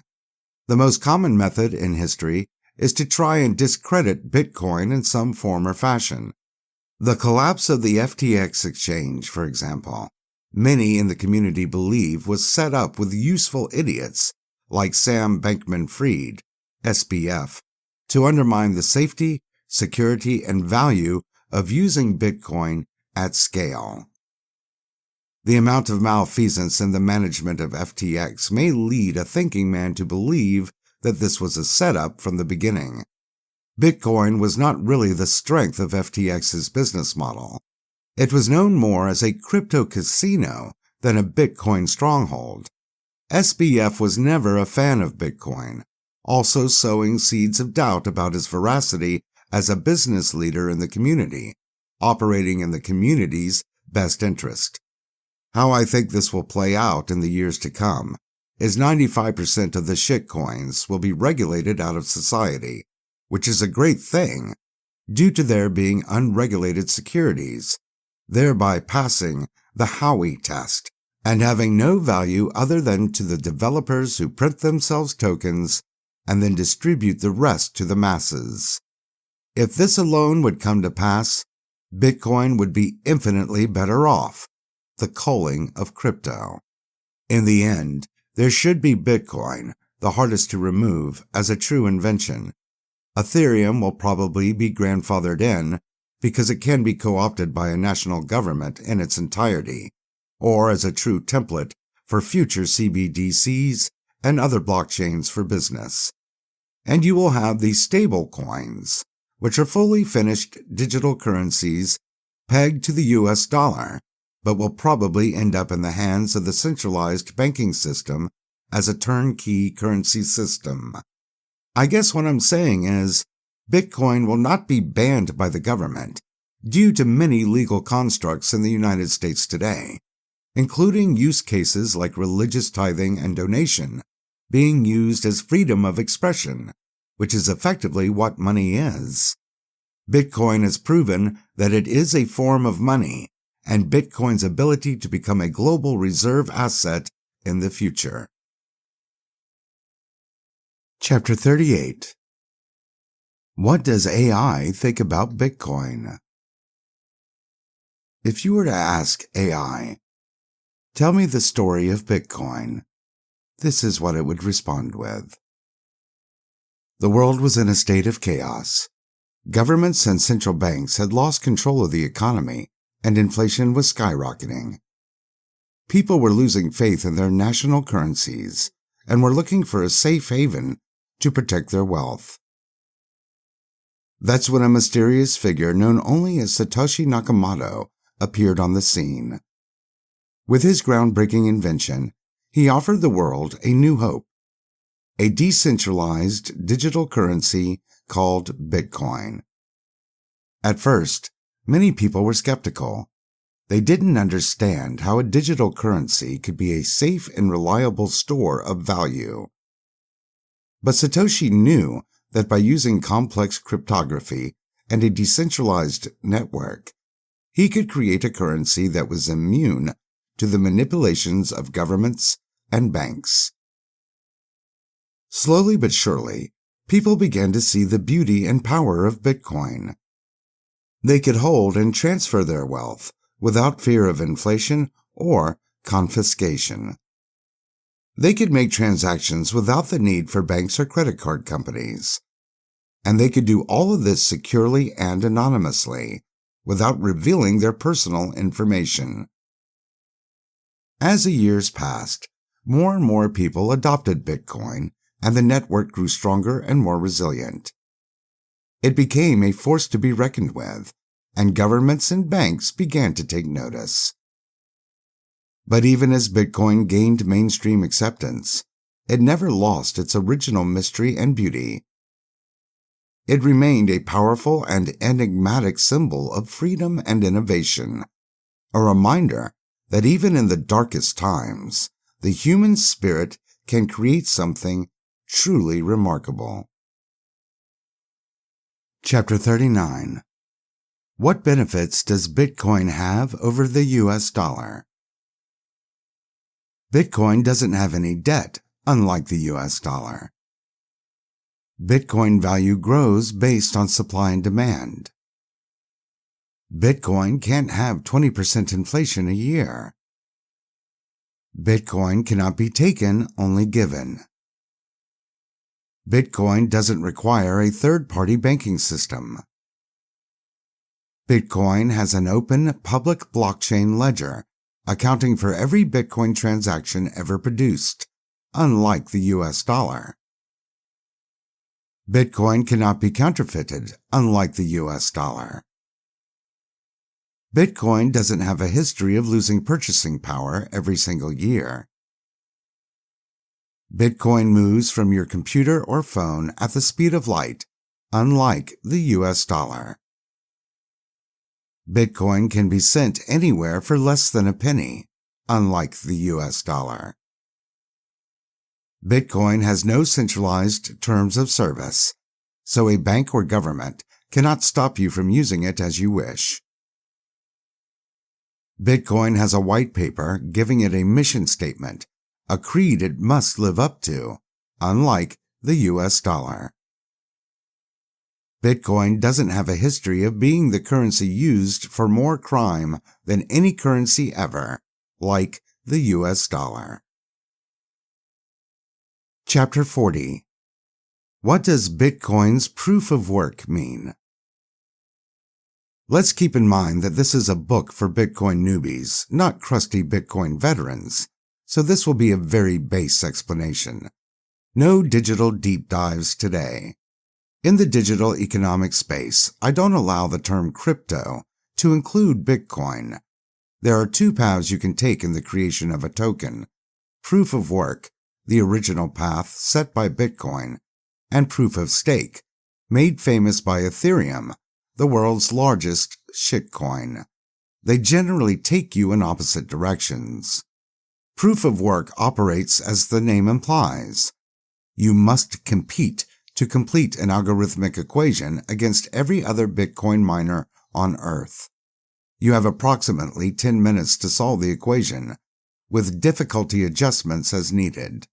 Once solved, the miner creates a block full of transactions, and the Bitcoin nodes, of which I am one, verify the solution and block. Once verified, this blockchain update is propagated throughout all the network of nodes, as they all check each other's work, otherwise known as consensus. The blockchain is updated. So you have competition, checks and balances, and work. Proof of work. The true value of Bitcoin running a proof of work system is decentralization. It is not designed to empower any particular group within Bitcoin. It takes a lot of energy to mine Bitcoin, and that's a feature, not a flaw.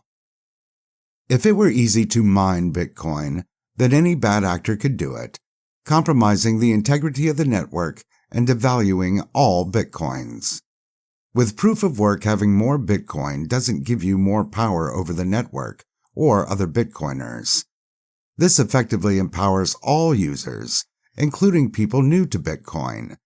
And with proof of work, this also precludes any pre-mines, since you didn't work the protocol to earn any reward.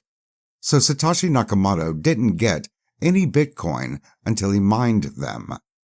Proof of work ensures Bitcoin stays decentralized, secure, and impervious to external attacks. That is why it has worked flawlessly since 2009, with hackers, bad actors, and many mainstream interests trying to destroy or corrupt Bitcoin for its entire life. Bitcoin remains as strong and secure as it ever was. Chapter 41. What do we know about Bitcoin founder Satoshi Nakamoto? Well, we don't know if this pseudonym represents a man, woman, group of people, or company. We do know that he chose proof of work over proof of stake. We know he was Bitcoin's first miner, mining about 980,000, the first 980,000 Bitcoins. He took no pre-mine reward, according to blockchain records.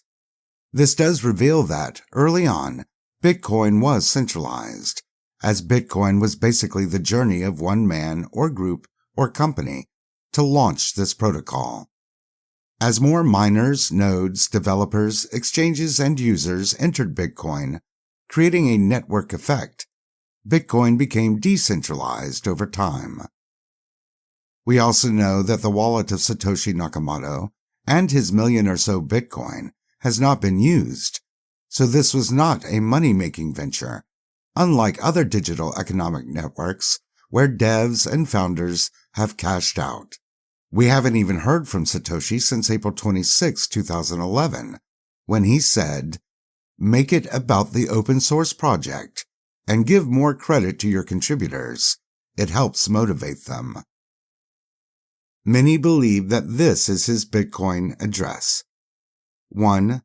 Uppercase A, 1, lowercase z, lowercase p, 1, lowercase e, uppercase P, 5, uppercase Q, uppercase G, lowercase e, lowercase f, lowercase I, 2, uppercase D, uppercase M, uppercase P, uppercase T, lowercase f, uppercase T, uppercase L, 5, uppercase S, uppercase L, lowercase m, lowercase v, 7, uppercase D, lowercase I, lowercase d, lowercase f, uppercase N, lowercase a. This was the very first Genesis block where the original Bitcoin mining reward was sent to. So many people have sent small bits of Bitcoin gratitude to this address. I can't confirm or deny that this is a way to donate to Satoshi. We know he penned the original Bitcoin white paper called Bitcoin, a peer-to-peer electronic cash system, a mission statement for Bitcoin, on October 31, 2008. Between then and Bitcoin's launch, January 3, 2009, anyone could have started using the Bitcoin protocol, but no one did. And we know that Satoshi's Bitcoin invention solved previous problems like the Byzantine generals problem and potential double spending issues, cryptographically removing humans from the equation to remove fraud from the network. We know there are no counterfeit Bitcoins. The system hasn't had any downtime worth speaking of, and the network is so robust and open that a coordinated attack like 51% would be near impossible to pull off without the world knowing what's going on. We know that there are no secrets in Bitcoin, unlike other economic systems. That's the whole point. Chapter 42. What is one feature Bitcoin has no one talks about? Remittances. Send money to family overseas, which is an international business that runs in the hundreds of billions of dollars. That is maybe Bitcoin's best party trick. The remittances market is largely controlled by Western Union, the world's leading retail monetary transfer system since the 1860s. You send money, usually for a fee of $10, to most countries in the world, up to about $500 US. Takes about 1 to 2 hours to send and have the money received after getting to the store, standing on line, presenting ID, and them approving the transaction. This has worked well enough, but there are major flaws in the system. They don't approve all transactions, and don't even have to tell you why they won't approve a transaction. I've had this happen to me when I was overseas, and I got no answers, and it took a week to find a way to send money to family by eventually using a bank wire. Thousands of transactions are stopped a day. Western Union is fairly expensive, the customer service is poor, and it's not available in all areas at all times. You may need to go to the next town to find an agent, far from flawless. So Bitcoin fixes many of these issues. You do your part, set up a wallet for the payer and the payee, and Bitcoin will send money for you instantly, from any internet connection or your phone. Have it confirmed in 10 minutes instead of 2 hours. And the costs drop from $10 to 10 cents. And no one can stop you from sending money to your family at any time you like. When you cut out the middleman, banks, governments, third parties, life gets better and cheaper. Chapter 43. How did Bitcoin fight tyranny in Canada? The tyranny by Justin Trudeau and the Canadian government on Canadian truckers was another incredible real-world advertisement of the benefits of owning Bitcoin. Canadian truckers got into their protest without a plan B, Bitcoin.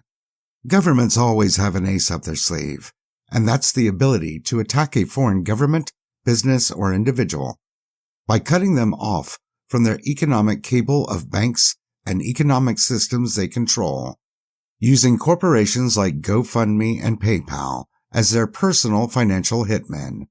These companies may have been strong-armed by the Canadian government into cutting off funding to the truckers after receiving millions in donations from around the world. The truckers' protest was about oppressive COVID restrictions for truckers going to and from the U.S. for work. Trudeau ordered mandatory quarantines and vaccine mandates. The truckers protested by stopping work to park their trucks at the Ottawa state capitol and various downtown streets, marshalling public support there. Police battles and arrests ensue. Protests increase into Toronto as Ottawa declares a state of emergency. Major bridges are blocked by trucks in Windsor, Ontario, disrupting vital trade between the U.S. and Canada. Canadian judge backs government and allows arrests of truckers. Trudeau enacts emergency powers. After PayPal, GoFundMe, and other accounts were cut off from the truckers, holding millions of dollars of donations, the Bitcoin community generated over $1 million in donations. Bitcoiner at Nobody Caribou managed to get the Bitcoin divided and dispersed to truckers on the ground. The Trudeau tyranny got so bad, they went to the police to go after the CEO of Bitcoin exchanges Kraken and Coinbase for showing support for Canadian truckers' civil liberties in tweets. The protest ended in February 2021. But the moral of the story is the Bitcoin community proved generous, resilient, and altruistic, just like the protocol has over its adolescent lifetime. Bitcoin can help anyone who is looking for help from oppression, tyranny, poverty, or just a lack of access to banks or infrastructures of funding for their business or enterprise. Kudos to all of those who invested their hard-earned Bitcoins for the freedom of the Canadian truckers. This government action and Bitcoin's learning technology and community will only make Bitcoin transfers faster, more efficient, and better in the future. Bitcoin didn't create problems. It offered real-world solutions to people in need. Chapter 44. Why should I trust Bitcoin? This is a good question. I'll cover this two ways, with Bitcoin's built-in security measures and comparing it against the other economic standards we use today. Don't gloss over the fact that Bitcoin has been in service for almost 15 years, with no counterfeit Bitcoin, no hacks of the blockchain, in an era where virtually every business, government, and computer system has been compromised. Corporations like Microsoft and AT&T have used and accepted Bitcoin for years. Bitcoin has been vetted for almost 15 years by coders, IT professionals, and developers far smarter than any of us as to its efficacy, and it is an open source platform where every transaction has been cataloged, verified, and transmitted perfectly. With a world of investors and technical geniuses watching this fishbowl every second of every day, the point is, Bitcoin isn't going anywhere. It is an invention that cannot be uninvented. Just like we will never forget how to forge steel or make a fire or build an automobile. No one has the technical skill nor computing power to bring Bitcoin down. Comparing Bitcoin's integrity to other financial instruments may bring the message home much better. You trust the U.S. dollar, right? The Federal Reserve isn't a part of the U.S. government. You don't know how many U.S. dollars there are here and around the world right now. You don't know how many U.S. dollars will be made this year or next. Fed interest rates are subject to change at any time, to any extent. None of these flaws in the U.S. dollar system apply to Bitcoin. You will always know how many Bitcoins are available today, tomorrow, and 100 years from now. There is no interest rate that someone can change tomorrow. Bitcoin isn't acting like it's a part of any government either. And unlike the closed-door meeting at the Fed, Bitcoin is totally transparent, with everything available to see on its open-source protocol. Bitcoin is much more accountable than the U.S. dollar or any fiat currency. Gold has its own set of issues that should undermine your trust. How many banks have been found guilty of market rigging gold and silver? Just over the last 10 years. No one goes to jail, and the fines are minimal, which means it's tacitly approved illegal behavior that will continue indefinitely. This doesn't go on in Bitcoin because banks don't control Bitcoin. You trust stocks and bonds, but these can be printed up en masse anytime a company gets in trouble or needs more revenue. Bitcoin has a set schedule hard-coded into its protocol. No one person can decide to just produce more Bitcoin next week. Bitcoin cannot be corrupted, like so many other investments can and are these days. And even compare Bitcoin to Ethereum. Ethereum's developers have changed the protocol rules several times to serve their own purposes and line their pockets. That is an Ethereum flaw, not a feature. That is called centralization. Bitcoin offers decentralization, a feature, not a flaw. That means no one can wake up tomorrow and change Bitcoin to suit their purposes. No bad actor can corrupt the network for censorship or financial gain.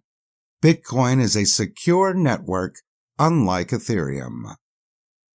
You can trust Bitcoin because it has proven itself over almost 15 years, over hundreds of millions of transactions worldwide, and on Layer 2 Lightning Network to be without debt, fraud, counterfeiting, hacks, or manipulation of the protocol. Secure, full settlement transactions for anyone, anywhere, anytime, any amount, from less than a penny to hundreds of millions. Bitcoin offers you trust other financial instruments simply cannot.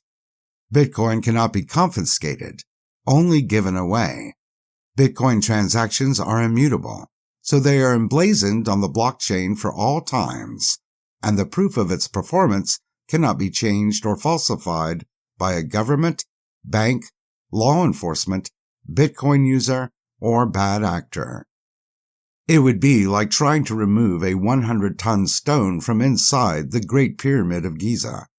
Think of Bitcoin as if the US dollar and gold had a baby, but the baby had all of their strengths and none of their weaknesses.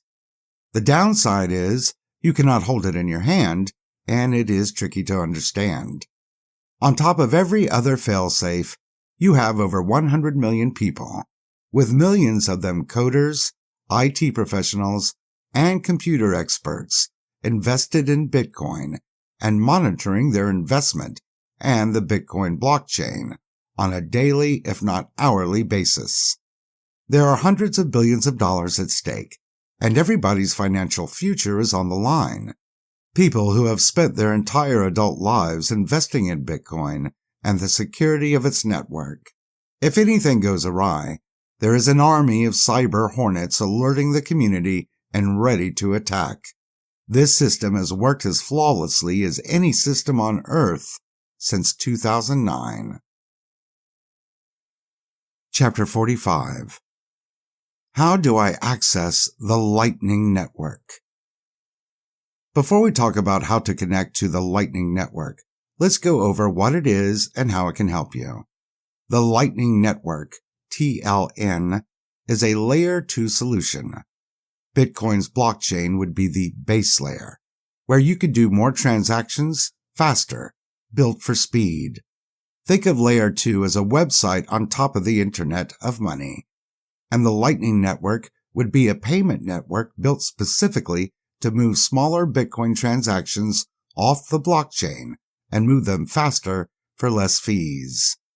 A typical Bitcoin transaction in 2022, median transaction fee, ranges anywhere from 20 cents to $1 US dollars. A transaction on the Lightning Network would be for just 1 to 10 satoshis, which is many times less than 1 cent US dollar. And these transactions aren't waiting for the next block on Bitcoin's blockchain to register, as these will be added in a batch transaction from the node's account at a later date. This is perfect for buying a latte at Starbucks. Bitcoin itself was not built for making a quick purchase at Chipotle. The base layer is really optimized for larger transactions and security. The Lightning Network is about speed and lower fees. Now, how do you get there? Most use mobile wallet apps, so wallets like Strike and Moon are very popular options. Chapter 46. What apps on my phone can help me use Bitcoin? Disclaimer. I'm not a whiz on the smartphone. It's not my strong suit, but I have used these apps before and enjoyed the experience. Reviews within the Bitcoin community have been very strong, so these are at least worth a try. Please keep in mind your phone is inherently less secure than most computer devices, being used outdoors most of the time, and the amount of times you use public Wi-Fi networks with it. So, it is not recommended that you use your phone to access large amounts of Bitcoin. Be smart and be secure with your Bitcoin. Here are 3 apps that can help you use Bitcoin better. Moon is a downloadable app that works well as a mobile wallet and gives you access to the Lightning Network. Inside of Bitcoin University, I have made videos about how Moon works, and it is very easy to use, even if you are not great with smartphones like me. Strike is an app made by Jack Mallers, and he is a mover and shaker within Bitcoin. He helped Twitter start accepting Bitcoin as a tipping mechanism in 2020, and he is also a major player in El Salvador, making Bitcoin legal tender. He is also working to bring Bitcoin point-of-sale functionality to major retailers like Kohl's and Krispy Kreme. Strike is similar to Moon in offering Bitcoin Wallet and Lightning Wallet functionality on the go. Just a matter of which interface you prefer. Atomic Wallet is another that I have used and works well. It doesn't do the Lightning Network at this time, but offers a full-service Bitcoin exchange functionality if you need. Chapter 47. When should I buy a Bitcoin? Keep in mind, I am not your financial advisor. This is not financial advice. Buying Bitcoin, a digital property, an asset, not a currency, is not unlike buying a physical property like real estate. In real estate, there are 3 different types of buyers. Those who are buying to use the real estate as their own property to live in, those who are buying the property for cash flow to rent out, and those who are looking to flip the property for a profit in the future. These buyers make money on a property when they buy the property at the lowest price possible, so they can sell it at the highest value for best return on investment. With Bitcoin, there are also 3 types of buyers. The day traders buy and sell Bitcoin on a daily or even hourly basis, based solely on the market price. Then there are the inexperienced Bitcoin investors, who buy based on FOMO, fear of missing out. When the price has already made major moves upwards, that's when the average person just starts to get a plan together to invest in Bitcoin, and they buy when prices are fairly high. The savvy Bitcoin investor will do either one of 2 things. They will dollar cost average or invest the same amount every week, month, or quarter, regardless of price or market conditions. Or a savvy investor will buy the dip, making most or all of their purchases when prices drop or there is a bear market, a Bitcoin market downturn. An image would reveal Bitcoin price is consistent in its inconsistency. The bear market has happened reliably 2 years after and before a Bitcoin halving event. This doesn't qualify as investment advice, and I am not a financial advisor. Do your own due diligence, but what I would recommend is avoid buying Bitcoin during massive spikes in price. Buy the dip is invariably a better strategy than buying FOMO. And whatever you do, don't take Bitcoin investment advice from the mainstream media or the incredibly fake news. The mainstream media only talks about Bitcoin in one of 2 states, when Bitcoin is really, really high in value or really, really low in value. So if you see the mainstream media bashing Bitcoin and spreading the FUD, fear, uncertainty, doubt, now is the time to buy, in my opinion. Think of it like when you go to the supermarket. What do you always buy? Toilet paper? A1 sauce? Soda? Whatever it is, when one of your grocery staples goes on sale, don't you buy it? Maybe you buy twice as much as you would normally. That's how you should view Bitcoin. Buy as much as you can when prices drop. There are two states of Bitcoin: a state of accumulation, prices fall, or appreciation, prices rise. If you understand that, there is nothing to fear in Bitcoin. Chapter 48. When should I sell a Bitcoin? I am not your financial advisor, but the best time to sell Bitcoin is never. Selling a Bitcoin is one of the biggest financial blunders you can make. Here's why. As of the writing of this book, no one who has held a Bitcoin for more than 4 years has ever lost a dime investing in Bitcoin. What should that mean to you? This should mean that Bitcoin is a long-term investment grade asset. Day trading Bitcoin is not recommended. Bitcoin was less than $100 when I found out about it in March 2013, and it's about $17,000 as I write this. So the longer you hold it, the more valuable it becomes. If I bought a bunch of Bitcoin at $100 and sold it the next year for $1,000, in the moment, it would seem like a smart move, a 9 times return on investment. Except, it becomes less of a smart move as Bitcoin price continues to rise past $1,000. There are 2 regrets of every Bitcoin investor. Either, why didn't I start investing in Bitcoin sooner?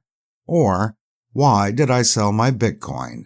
Bitcoin University doesn't recommend ever selling Bitcoin. Chapter 49. Once I get a Bitcoin, what should I do with it? Think of owning a Bitcoin like owning the Hope Diamond. Why would you tell everybody you have the Hope Diamond? Would you give it to some stranger to hold for you? Holding a whole Bitcoin is a blessing and a curse, because you need to be incredibly responsible with it. Let's go over what you shouldn't do with the Bitcoin. You should not sell it, which we went over. You'll regret it. You should not trade it in for a shitcoin, gold, food, pay bills, or even buy a home with it. You are then selling the winner to buy the loser in long-term value. A rookie move. You cannot keep it on an exchange, as you are no longer the owner of it. Not your keys, not your Bitcoin. Take it off any exchange. These 3 recommendations are more like Bitcoin commandments. These are non-negotiable. After 10 years in this space, these are Bitcoin no-nos. Okay, so what should you do with a Bitcoin? After you take it off an exchange, place it in a trustworthy wallet. The more Bitcoin you have, the more security it will need. Less than 0.5 Bitcoin, you could use a hot wallet, but a hardware wallet is still recommended. Once you pass 0.5 Bitcoin, a hardware wallet becomes essential. Trezor has become the standard for hardware wallets, keeping your keys offline and making your Bitcoin account easy to use without going through a third party, which can compromise your Bitcoin security. If you lose your device, as long as you have your seed words, 12 to 24 words that can access your Bitcoin as a private key, and no one else does, you'll be fine. Ledger and Cold Card are other options. You may also want to consider using a multi-sig wallet, which stands for multiple signature. This may require 2 out of 3 signatures to access your Bitcoin, or 3 out of 5. There are companies that provide this security service, like Unchained Capital. I wouldn't recommend Coinbase, the most popular Bitcoin app. I'll go over why later. Chapter 50. If I shouldn't sell a Bitcoin, how do I get value from it? This is a good question. even though Bitcoin is really a long-term, risk-off asset. In the short term, you may need a little financial assistance, and this includes Bitcoin owners.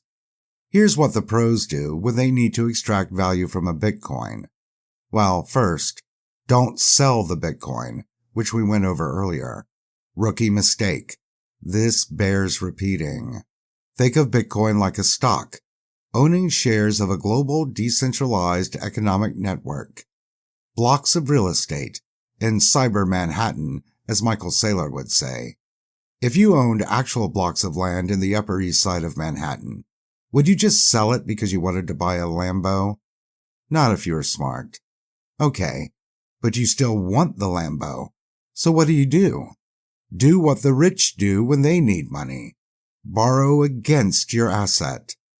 Elon Musk, Bitcoin investor, owns plenty of Tesla stock, making him either the wealthiest man on earth or second wealthiest, at least of those whose financials are made public. He didn't get rich selling his stock. He got rich holding his Tesla stock. You should apply this to any Bitcoin HODLings. What he does is he takes out a loan against his stock portfolio. Now, Elon actually does two things to generate capital to make moves, like buying Twitter for $44 billion. He can either sell Tesla stock or borrow against it. He can sell Tesla stock because he can always make more stock. Stock isn't scarce like Bitcoins are. There are only 21 million Bitcoins, but there could be far more shares of Tesla stock. The point is, the more cash he needs, the more loans against his stock becomes a useful tool. And this is what you can do with your Bitcoin. Here's how that would work. Most loan providers in this space will offer you 50% loan to value. So, if you have $10,000 US in Bitcoin, you give it to them and they give you $5,000 in US dollar cash. Provided the value of Bitcoin doesn't change radically or are not in a bear market, this is fine. If you are in a downturn, you may get margin called if the value drops too low, so you may need to add more Bitcoin or make some arrangement with the company that gave you the loan. You should go over these scenarios before doing business. In theory, if you take out these loans at the start of a bull market, which in Bitcoin can last as long as 3 years, you can keep borrowing against the same Bitcoin indefinitely, if your withdrawals don't exceed the appreciation of the underlying asset, Bitcoin. Taking out a Bitcoin loan is much better than selling a Bitcoin. So then the question becomes, where to get the loan from? Choose your company wisely. Those who invested their Bitcoin in companies like New Jersey-based Celsius lost everything when they went under. There is no FDIC insurance for these largely unregulated companies. Nexo is a company out of Switzerland that have a large lending portfolio and has weathered the bear market and the COVID pandemic.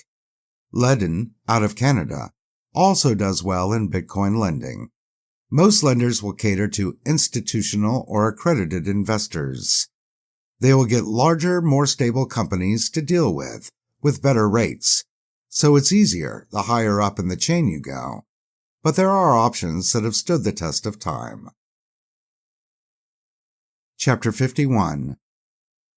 After the FTX collapse, I'm afraid to enter this space. Just to recap the fall of FTX. FTX was a crypto exchange nicknamed a crypto casino by many in Bitcoin because it was heavily focused on shitcoins and creating its own shitcoin known as FTT. Sam Bankman-Fried, also known as SBF, the head of FTX, used his own manufactured coin as leverage to rob FTX investors and to get real-world capital and assets based on his shitcoin holdings. FTX filed for bankruptcy, losing as much as $30 billion in value in a matter of weeks. FTX had acquired naming rights to the sports arena in Miami, formerly American Airlines Arena, and was a sponsor of Major League Baseball. And FTX was endorsed by top celebrities who may face legal action. Some things you should know about FTX. FTX had nothing to do with Bitcoin. In fact, SBF was a critic of Bitcoin on many occasions. FTX was not known for its Bitcoin holdings. It was known for its crypto holdings. Big difference. Exchanges are just like banks, except without FDIC insurance, and mainstream banks fail all the time. As many as 3 banks a week in the United States go under, just not as large as FTX. This would be similar to the Lehman Brothers collapse or Enron, but again, this is not a Bitcoin property. Bitcoin shouldn't be held accountable for SBF and his problems, any more than the US dollar can be held responsible for Lehman Brothers or Enron. Anyone who was smart enough to HODL their own Bitcoin was unaffected. In my opinion, if you leave your Bitcoins, which are assets, or shitcoins, which are unregistered securities, on an exchange, you deserve to lose them. You have 2 jobs in Bitcoin: get Bitcoin and HODL Bitcoin. If you don't do these 2 jobs, I have no sympathy for you. This is a hard lesson, but a necessary one. In the aftermath, Bitcoin investors around the world have moved their assets off of exchanges. So this is net positive for Bitcoin. Having millions of Bitcoin on exchanges creates a very dangerous situation where the largest centralized, potentially compromised companies, like FTX, in the space control the largest swaths of Bitcoin. Not good. There is also the more cynical view of FTX, that this scam was so insidious and so classic that this was either established by bad actors as an attack vector against Bitcoin or the crypto industry. That SBF met with Gary Gensler, head of the SEC, 6 months before the collapse, and no red flags were broached from that, is very questionable and disturbing. The administrative and regulatory problems at FTX didn't just pop up one day, and FTX collapsed the next. There was plenty of problems at FTX for Gensler to handle at the time. So, what should you have learned from the collapse of FTX? Don't leave your Bitcoin on any exchange. That is the silver lining. If an exchange going under is going to stop you from making the investment of a lifetime, you aren't ready to prosper in Bitcoin. Bitcoin is not for everybody. If you follow basic fundamental concepts on how to handle Bitcoin that anyone can do, you'll be fine. If you think exchanges are banks, you're wrong. And many people have to learn that lesson the hard way. And history teaches us not to expect much oversight of exchanges from regulators. So you better regulate yourself and your holdings. That said, Bitcoin is not for the timid. Bitcoin price will move up and down, sometimes dramatically. And every time, good or bad, it doesn't really mean anything, unless all you are is a Bitcoin day trader.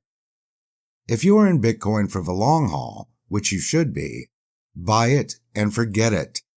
The day-to-day price oscillations may make you seasick.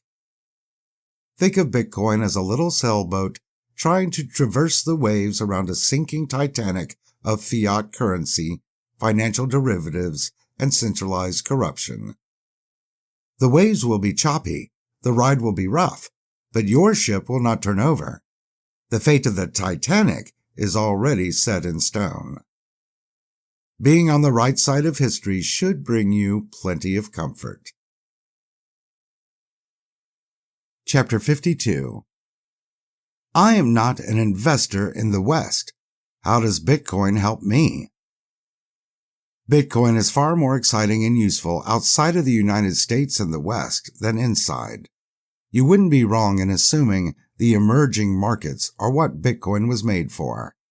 Earlier, we went over how Bitcoin was very important in helping truckers in Canada find freedom from tyranny, and how Bitcoin has saved thousands of lives in the hyperinflating economy of Venezuela. These examples are just the beginning of what a Bitcoin can do for you. It's far more than just a cool investment product.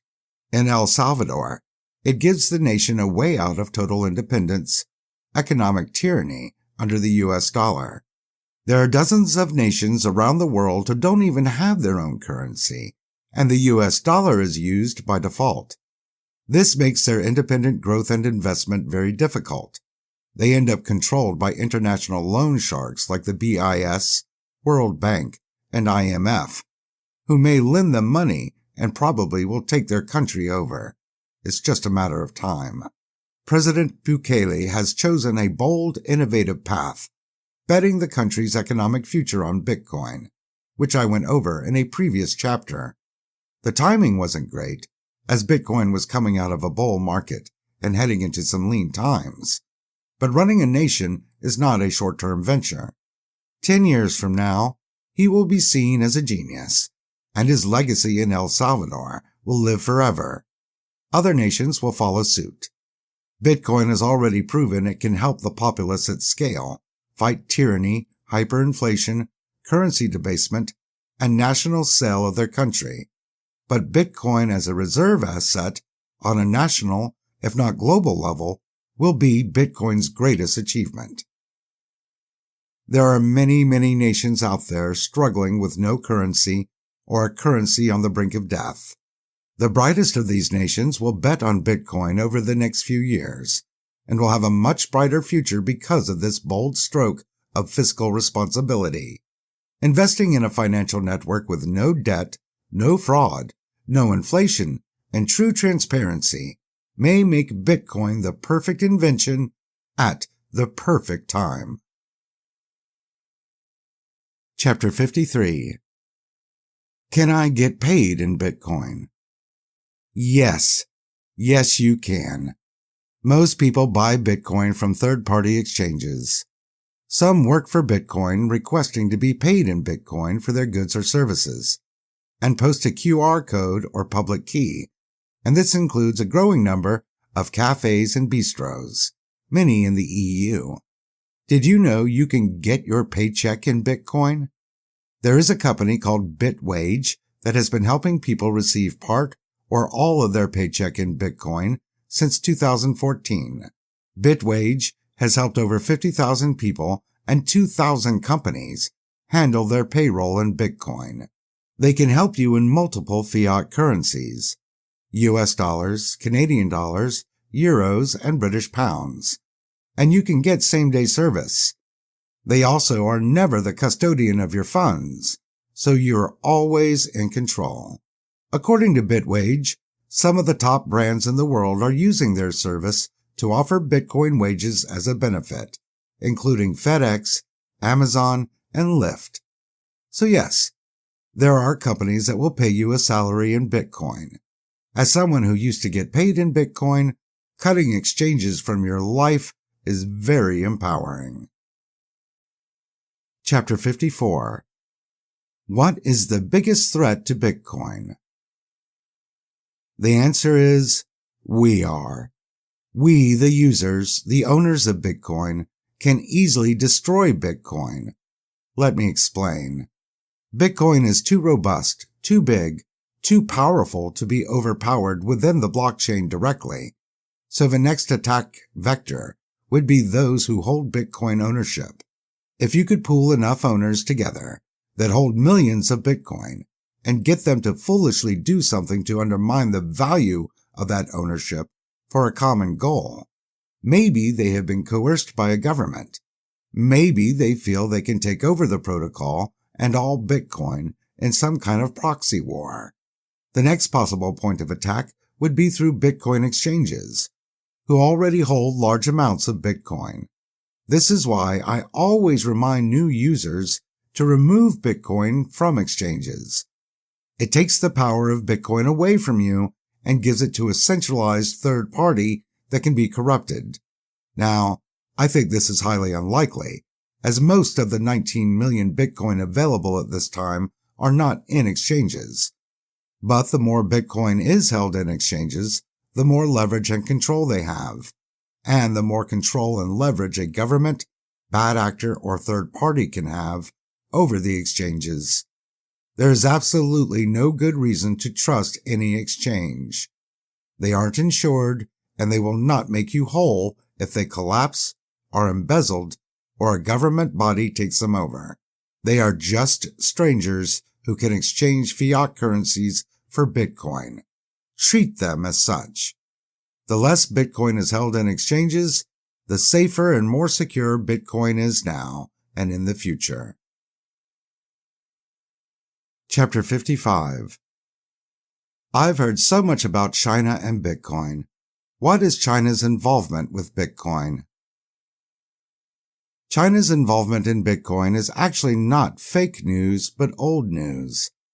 This doesn't warrant much explanations, so here's a short synopsis. The nation of China discovered Bitcoin investing right after I did, in the middle of 2013, and they helped boost Bitcoin value past $1,000 for the first time later that year. Bitcoin mining and investing there became the hot new craze. It got to the point where 80 to 90% of all Bitcoin transactions were done in China. A lot of these were fraudulent transactions between accounts, pumping up the price artificially. Low-level market manipulation. The Chinese government started cracking down on it 5 years later and officially banned Bitcoin in 2020. At the time, a majority of Bitcoin's hash rate was concentrated in China. All the Bitcoin critics said Bitcoin wouldn't survive. It would crash and burn. What happened? Most of the miners moved to the US or other jurisdictions. Bitcoin suffered no downtime. Tick-tock, next block. Today, about 1/3 of the global Bitcoin hash rate is in America. Who says America doesn't make anything anymore? Is all the Bitcoin hash rate gone in China? Hell no. Do I think some of their elite are still mining and collecting Bitcoin? Probably. But the average bloke is likely cut off, just like the average American investor is not allowed into the top investments in the West, unless they are accredited or institutional investors. Never take your freedoms for granted. The American way is still the world's standard. Take advantage of your opportunities. Chapter 56. What are the benefits of owning Bitcoin? Why should I bother? Love this question. Why Bitcoin? More like, why not Bitcoin? There are many great reasons to invest in the future of money, especially if you plan to be around long term. You can't control your future if you can't control your money in the future. Which leads to the first benefit. Control. With Bitcoin, you have now gained control of maybe your first property ever, if you don't own a home, which you don't really own until you have paid off the mortgage. Owning Bitcoin is owning shares of a global economic network. According to the IRS tax code, you are now a property owner. Take pride in owning your financial future. What is a better investment than that? Next, your investment is secure in many ways. 1. Once you own Bitcoin, you cannot lose your Bitcoin. You literally have to give it away. Maybe someone will try to run a phishing scam on you to get you to give up your private keys. Maybe you will lose your logins or mnemonic keys, seed words. But you now own digital shares of the Bitcoin network. Bitcoin can't get hacked. The government can't take it from you. You're now invested in a long-term financial security. Another reason is when you invest US dollars or other fiat currencies into Bitcoin, you are divesting yourself out of the centralized banking system, using US dollars as a tacit approval of the Federal Reserve and their economic policies. In the US, inflation over the last 3 years has soared past 15%. If you didn't fall for the CPI is inflation trick, why invest your time, effort, and future into a currency that is dying? That's what death of a currency looks like. It is called inflation. The human body has another phenomenon that mirrors inflation. It's called cancer. When you are totally dependent on the US dollar and the Federal Reserve for your financial solvency, you leave yourself open to any and all government and Federal Reserve mandates. What happens when the US moves to a digital dollar and starts restricting its use? You can't travel here, you can't buy this, you can't spend that. Maybe you have played this out in your mind, but people in Zimbabwe, Argentina, Greece, and the Central African Republic have seen inflation run out of control in the last 7 years alone. And now the US is starting to go through this economic cancer. What's your plan B if the currency continues to self-destruct? If this cancer isn't cured? Do you trust Joe Biden to solve this problem? The point is, you are responsible for you and your family's financial future, not Joe Biden or the Federal Reserve. They don't care about you or your family. You need to have a plan B. B standing for Bitcoin. That's called fiscal responsibility. Tying into the financial security reason, every paper currency that has ever existed shares one thing in common. Every single one has collapsed, disappeared, died over the long run. If banks and governments can continue to inflate it, meaning print it indefinitely, they will destroy it. It's just a matter of time. Every government has destroyed their own currency eventually. The average currency lasts 41 years. The US dollar in its current form is pushing 80 years since it became the global reserve currency. It's only a matter of time. Be prepared to have something else your family can use, anywhere, anytime. Bitcoin is built to last hundreds of years.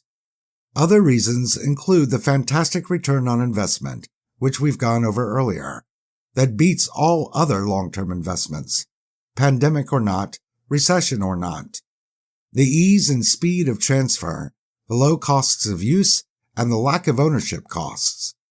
To own a yacht, you'd have to be prepared to pay 10% of the cost of the boat per year in maintenance fees. Owning a house has property taxes, HOA, and maintenance of water, sewer, roofing, and lawn care. Bitcoin costs nothing to HODL yourself. Chapter 57. What can I expect from Bitcoin in the future? Bitcoin has an exciting, bountiful future because it was built properly from the start. Bitcoin's blockchain, the base layer, was built to focus on decentralization, security, durability, and accuracy. This allows you to get great solutions without compromising the base layer, like what happens in Ethereum. When Infura crashes, so does Ethereum. That's the problem with centralization. When you build Bitcoin, like Bedrock, from the start, you can now have Layer 2 solutions, like the Lightning Network, that can then stand on top of Bitcoin, like a building stands on top of bedrock, a solid foundation. And the Lightning Network can focus on fast, inexpensive transactions. Then you can have Layer 3 solutions, like Impervious Web Browser, which is an internet browser built on top of the Lightning Network. I was there at the 2022 Bitcoin conference in Miami when they released it to the public. An open-source anti-tracking web browser that focuses on more online security, if not an expansive search capability like Google. Just like the internet itself that Bitcoin is modeled after, Bitcoin scales upwards in secure layered solutions. This is how systems are built to last. I'll cover what you can expect from Bitcoin price in the next chapter, but what you can expect from Bitcoin is only limited by your imagination.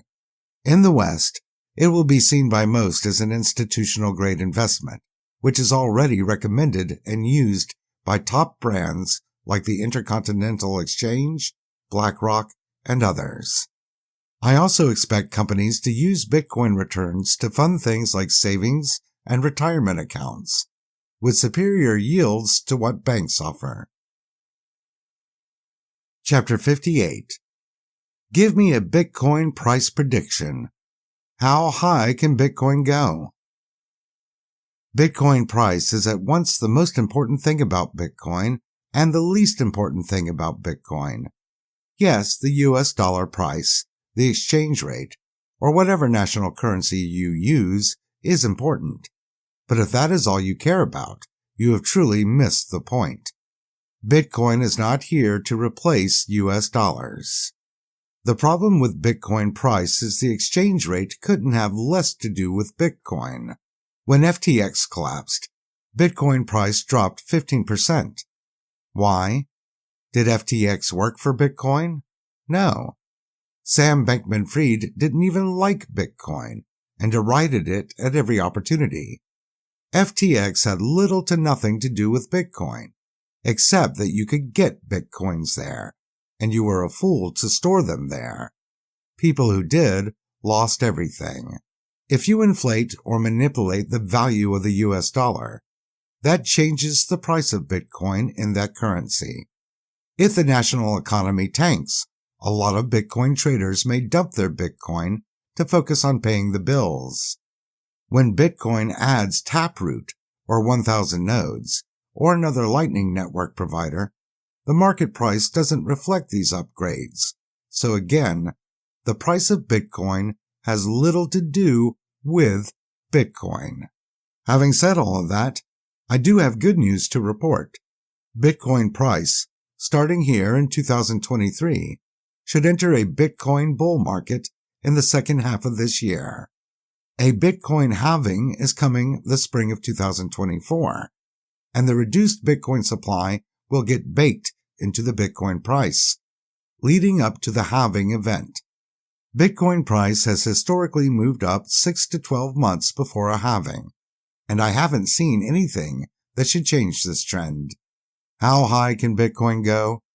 Bitcoin bull runs last longer than bear markets, and the next one shouldn't end until late in 2025, if history is any sort of guide. The real question is, what will happen to the US dollar in the years to come? I believe the US dollar is going digital in the near future. It's just a matter of what year?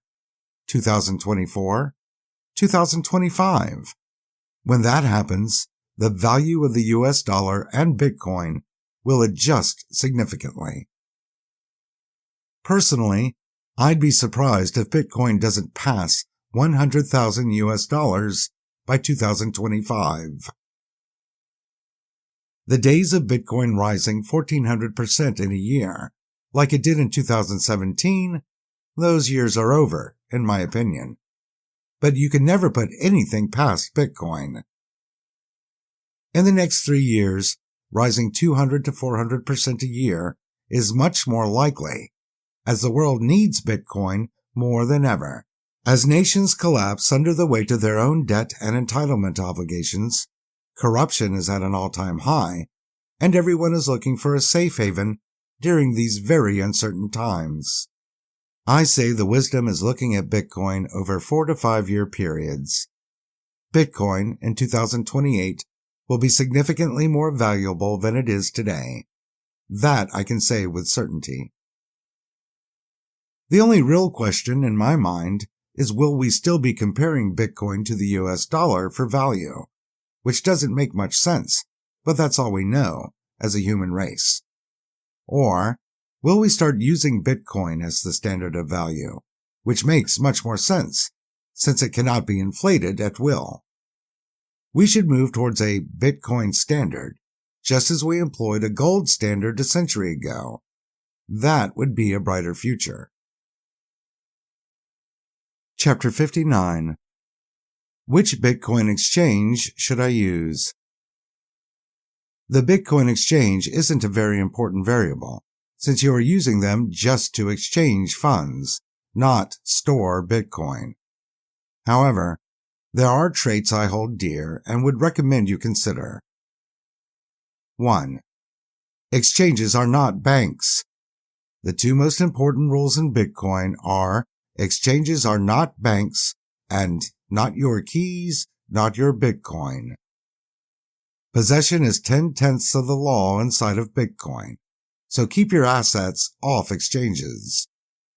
Do your business and keep your Bitcoin moving onto a hardware wallet. I would recommend Trezor. 2. I can't recommend Coinbase, the most popular exchange in the space, for 3 reasons. First, they supported and invested in the potential overthrow of Bitcoin during the Great Block Wars, Bitcoin's battle for decentralization, which lasted from 2015 to 2017. I won't go deep into the block wars here, but this was a battle for control of the future of Bitcoin, and it's when the largest corporations and exchanges, which included Coinbase, tried to take over Bitcoin through a block war attack, where the Bitcoin blocks would rise from 1 MB to 2 MB and could rise from there. If they make the blocks progressively larger, ostensibly to scale the protocol for more transaction capability, you would also make the blockchain twice as big, making it much harder for the average person to be a full node and store the entire blockchain. This would have a cascade effect of making the blockchain so big only large corporations could store it, become full nodes, and this would centralize the entire system to a few major players holding all of Bitcoin's data. Not good.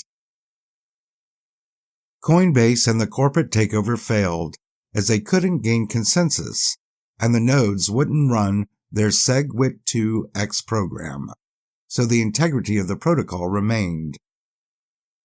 In effect, the corporations were doing a similar takeover to Ethereum's proof of stake, trying to centralize the protocol, just without changing the proof of work algorithm. The Bitcoin community snuffed this takeover attempt out. I am a crusty Bitcoin veteran. Remember what Coinbase tried to do, won't forgive them, and won't use them. Only newbies who don't know any better use Coinbase. But this is a great reason to avoid Coinbase. They aren't here for Bitcoin. They are here for control of Bitcoin. Big difference. 2. They have a history of charging Bitcoin users more than shitcoin users when it comes to fees on their platform. This may be an incentive for shitcoiners to use their platform more, or a way to accumulate more Bitcoins using fees, but it's also the main incentive for Bitcoiners to use Coinbase less. Go with the flow. Don't argue with them. If they want to treat Bitcoin like a second-class citizen, go where your money is most wanted and respected. 3. The IRS loves auditing Coinbase users. Think of it like going to the airport, and all the TSAs are at one airline looking for trouble. Maybe you fly another airline. There is no good reason to use Coinbase over Kraken, for example, and other exchanges whose leaders have shown consistent support for Bitcoin and share Bitcoin's ethics and values. I don't invest in companies that don't share my ethics and values. 3 strikes and I'm out on Coinbase. They don't deserve my support, and I can't recommend them to new users. Be better than Coinbase. Chapter 60. How does a Bitcoin spot ETF change Bitcoin? In the generations to come, when we look back upon Bitcoin's historical timeline, there will be a clear line of demarcation. The time before the Bitcoin spot ETF and the time thereafter. The Bitcoin spot ETF will be the greatest event in Bitcoin history, along with its victory over fascism and centralization in the block wars of 2015 to 2017. To be clear, Bitcoin is a global phenomenon, a raging success story, with or without the ETF, and with or without Wall Street's influence. In 2023, Bitcoin rose more than 150% in value, a normal Bitcoin year, without institutional or accredited investor money. Bitcoin will always do Bitcoin things, as it is not here to serve the financial elite. 93% of the Bitcoin have been mined, and only Michael Saylor's MicroStrategy has made any significant investment on a macroeconomic level. The vast majority of Bitcoin is held by the people, or the exchanges, and we need to do our part and get Bitcoin off of the exchanges where they do not belong.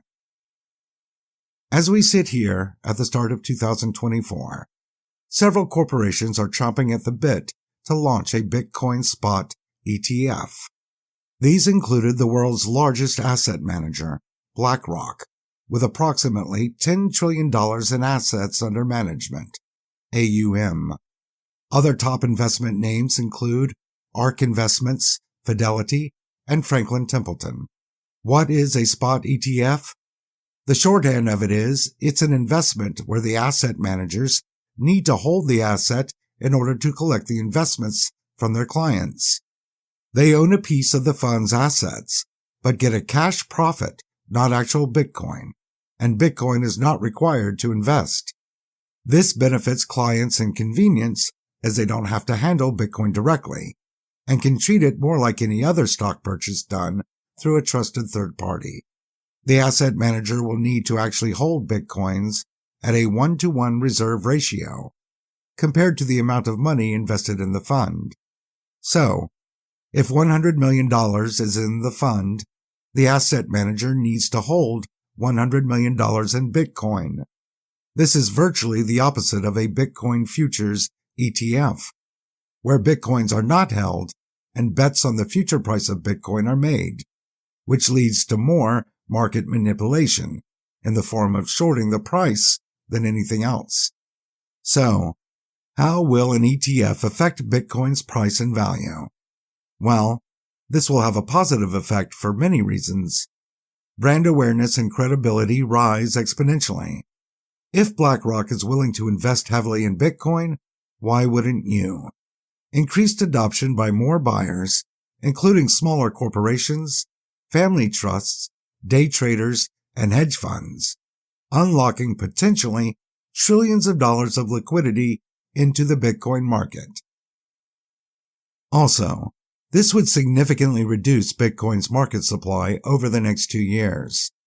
At this time, there are a little over 2 million Bitcoins on exchanges and OTC, over-the-counter, trading options that would probably be used.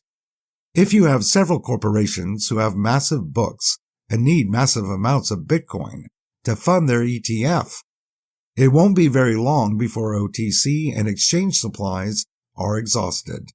In my opinion, this alone should significantly affect the next expected Bitcoin bear market in 2026. If there is a very limited supply of Bitcoin 2 years from now, due to funding these investment schemes, how will the market be bearish over bullish in 2026? There will also be tax benefits, regulatory benefits, and transparencies that will make Bitcoin spot ETFs very attractive. For example, starting in 2025, the FASB, which sets accounting standards for U.S. public and private companies and nonprofits, voted unanimously to adopt a new standard that would require businesses to use fair value accounting for Bitcoin and certain other crypto assets. Companies and accountants have repeatedly rallied for this change, as it would allow them to recognize losses and gains immediately and treat digital assets as they would financial assets, instead of as indefinite-lived intangible assets. The point of Bitcoin was already winning, making over 150% in 2023, while lesser investments like gold are yielding 1/10 of the returns. Now, with Wall Street ready to stand behind Bitcoin, with virtually unlimited liquidity to invest, the sky is the limit for Bitcoin value going forward. The savvy investor would be in Bitcoin before this ETF hits the market, not after, to maximize their gains. Don't get it twisted. Bitcoin didn't want, ask for, or need Wall Street's help to be a success. Wall Street's demand, their need for a Bitcoin spot ETF, says all you need to know about who needs whom. Chapter 61. What should I do now? Where do I go from here with Bitcoin? My advice is to keep up with your education. An educated consumer is Bitcoin's best owner. I really don't want you in this space if you don't understand what's going on and what Bitcoin is trying to do for you. Bitcoin is not about an ROI or day trading or impressing your friends. It's about personal empowerment. Don't be dependent of your bank or your government. They don't pay your bills. They don't know your family. They will be just fine with or without you. Bitcoin is about taking care of yourself and having a plan B, Bitcoin. So hopefully this book has turned a light on for you in this space, and it gets you doing more with Bitcoin. Here are some trusted resources I can recommend when it comes to Bitcoin education. Andreas Antonopoulos, The Internet of Money. Michael Saylor, Hope.com, Twitter. The Bitcoin Standard, Saifedean Ammous. Max Kaiser, Twitter. And of course, Bitcoin University. Thank you so much for buying and reading or listening to this book. Every purchase helps Bitcoin University spread the wealth of Bitcoin education. If you can, share one of our links so we can let more people know what a Bitcoin can do for mankind. Thank you for your support. BitcoinUniversity.org. BitcoinMasterclass.io. BitcoinOwnersManual.com. Chapter 62. The 5 Greatest Men in Bitcoin History. 1. Satoshi Nakamoto. Whoever Satoshi is or was, man, woman, company, or group, they did successfully change the world. Blockchains, digital currency, stablecoins, digital assets, Bitcoin, and CBDCs all came from Satoshi's invention, and many inventions we haven't even gotten to yet. 2. Hal Finney. The first person who believed in Satoshi's vision and became the second ever miner of Bitcoin, and was Satoshi's leading confidant early on. Mad Max Kaiser, Bitcoin OG, was giving away Bitcoins on TV before I even knew what a Bitcoin was. Still is invited on mainstream media like Tucker Carlson to explain the future of money. Now resides in El Salvador, the nation of Bitcoin. 4. Andreas Antonopoulos, The Bitcoin Oracle. His understanding of Bitcoin far exceeds mine, and he has taught countless desperate souls what a Bitcoin can do, including me. Thanks.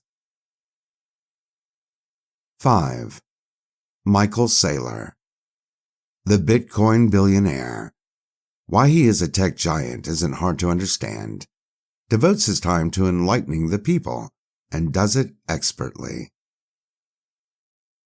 Chapter 63. The Final Chapter. In closing, Bitcoin is simply the greatest invention of the 21st century. Why? Because it does so many things for every person on Earth that has never been done before. Bitcoin is digital property, and it successfully gives anyone who wants them property rights. You hold Bitcoin's private keys. You now have digital property rights, no matter where you go. No one can take that away from you. This is the first time in human history every person on Earth can own property and verify it to the world. Bitcoin, the first asset to ever close that gap. No matter where you are on this planet or how much money you have, you can own Bitcoin. All you need is a phone, the internet, or even a QR code on a sheet, and you can start acquiring Bitcoin. Even if you have no money, you can earn Bitcoin for your goods or services. This is literally how I got started. I earned my first Bitcoin way back in the fall of 2013, writing an article about Bitcoin and getting paid for the work in Bitcoin. Even today, not many people earn Bitcoin as payment. That's how I truly entered the Bitcoin space, and I'm very proud of that fact. What I want you to take away from this book is Bitcoin is an invention and it cannot be uninvented. If it magically disappeared one day, it would be brought back almost instantly. Just like we cannot have a future without other technological advancements, like fire, steel, cars, planes, computers, or the internet. Bitcoin enters that haloed pantheon of humanity's triumphs of innovation and evolution. We have now evolved from barter to gold to paper to plastic to Bitcoin. If you like the internet, you are going to love Bitcoin. Andreas Antonopoulos called it the Internet of Money. I call it the Infinity Stone of Freedom. In closing, I'd like to say getting started with Bitcoin is the smartest decision I've ever made in my life. It has given my life direction and purpose that was previously absent from my life. I used to just go from job to job, collecting checks and paying bills, with no end in sight. Now I have discovered the future of money, and the last 10 years of my life have enlightened me. I hope maybe this book can help enlighten you. I got to start with a news story on CNN about the economic collapse in Cyprus, when people started investing in this new Bitcoin thing to stop their bank from stealing their wealth way back in February of 2013. From there, I had to ask and answer my own questions about Bitcoin, banking, money, and where my life was going.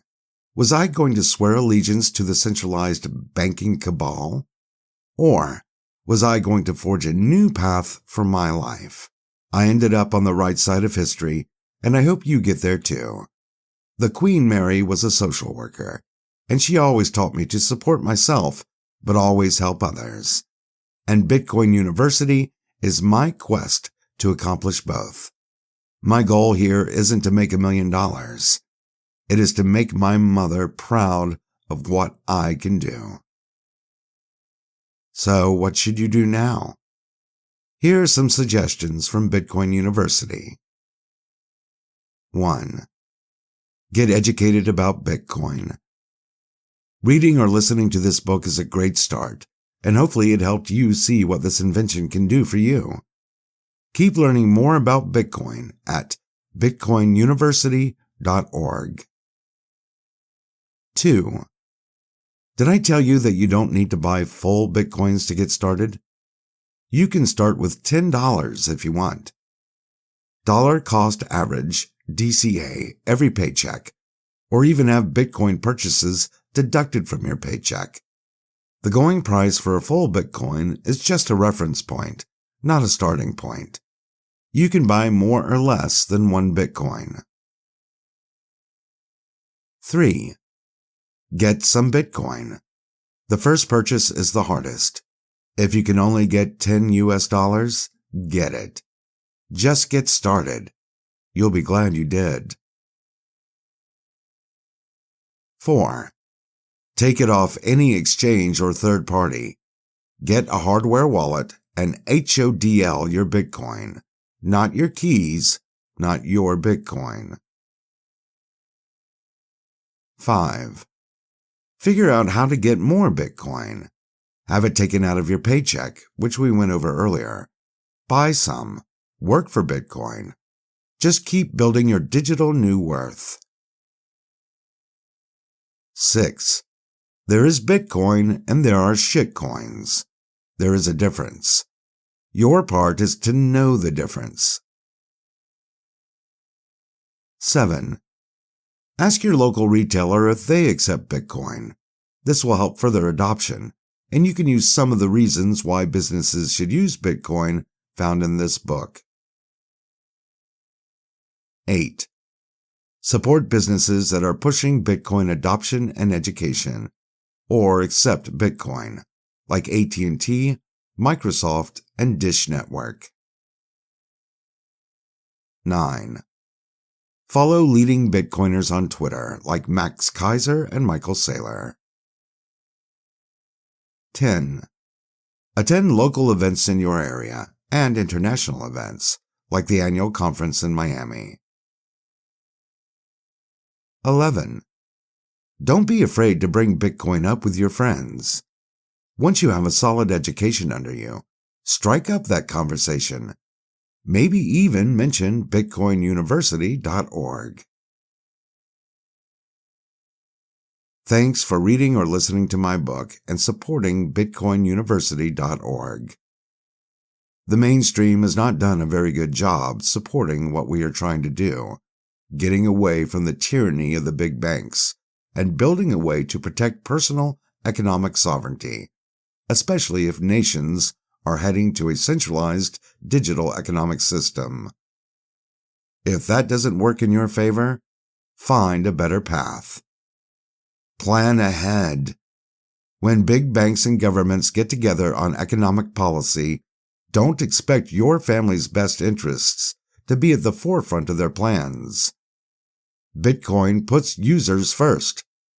That's my story, and I'm sticking to it. Now, start HODLing. Take care. If you would like to take the next step and learn how to get started, Bitcoin University has 2 ways to help you get started right away. How would you like to learn how to start using Bitcoin today after watching just one lesson from Bitcoin University? Take the Bitcoin University Masterclass. Visit bitcoinmasterclass.io.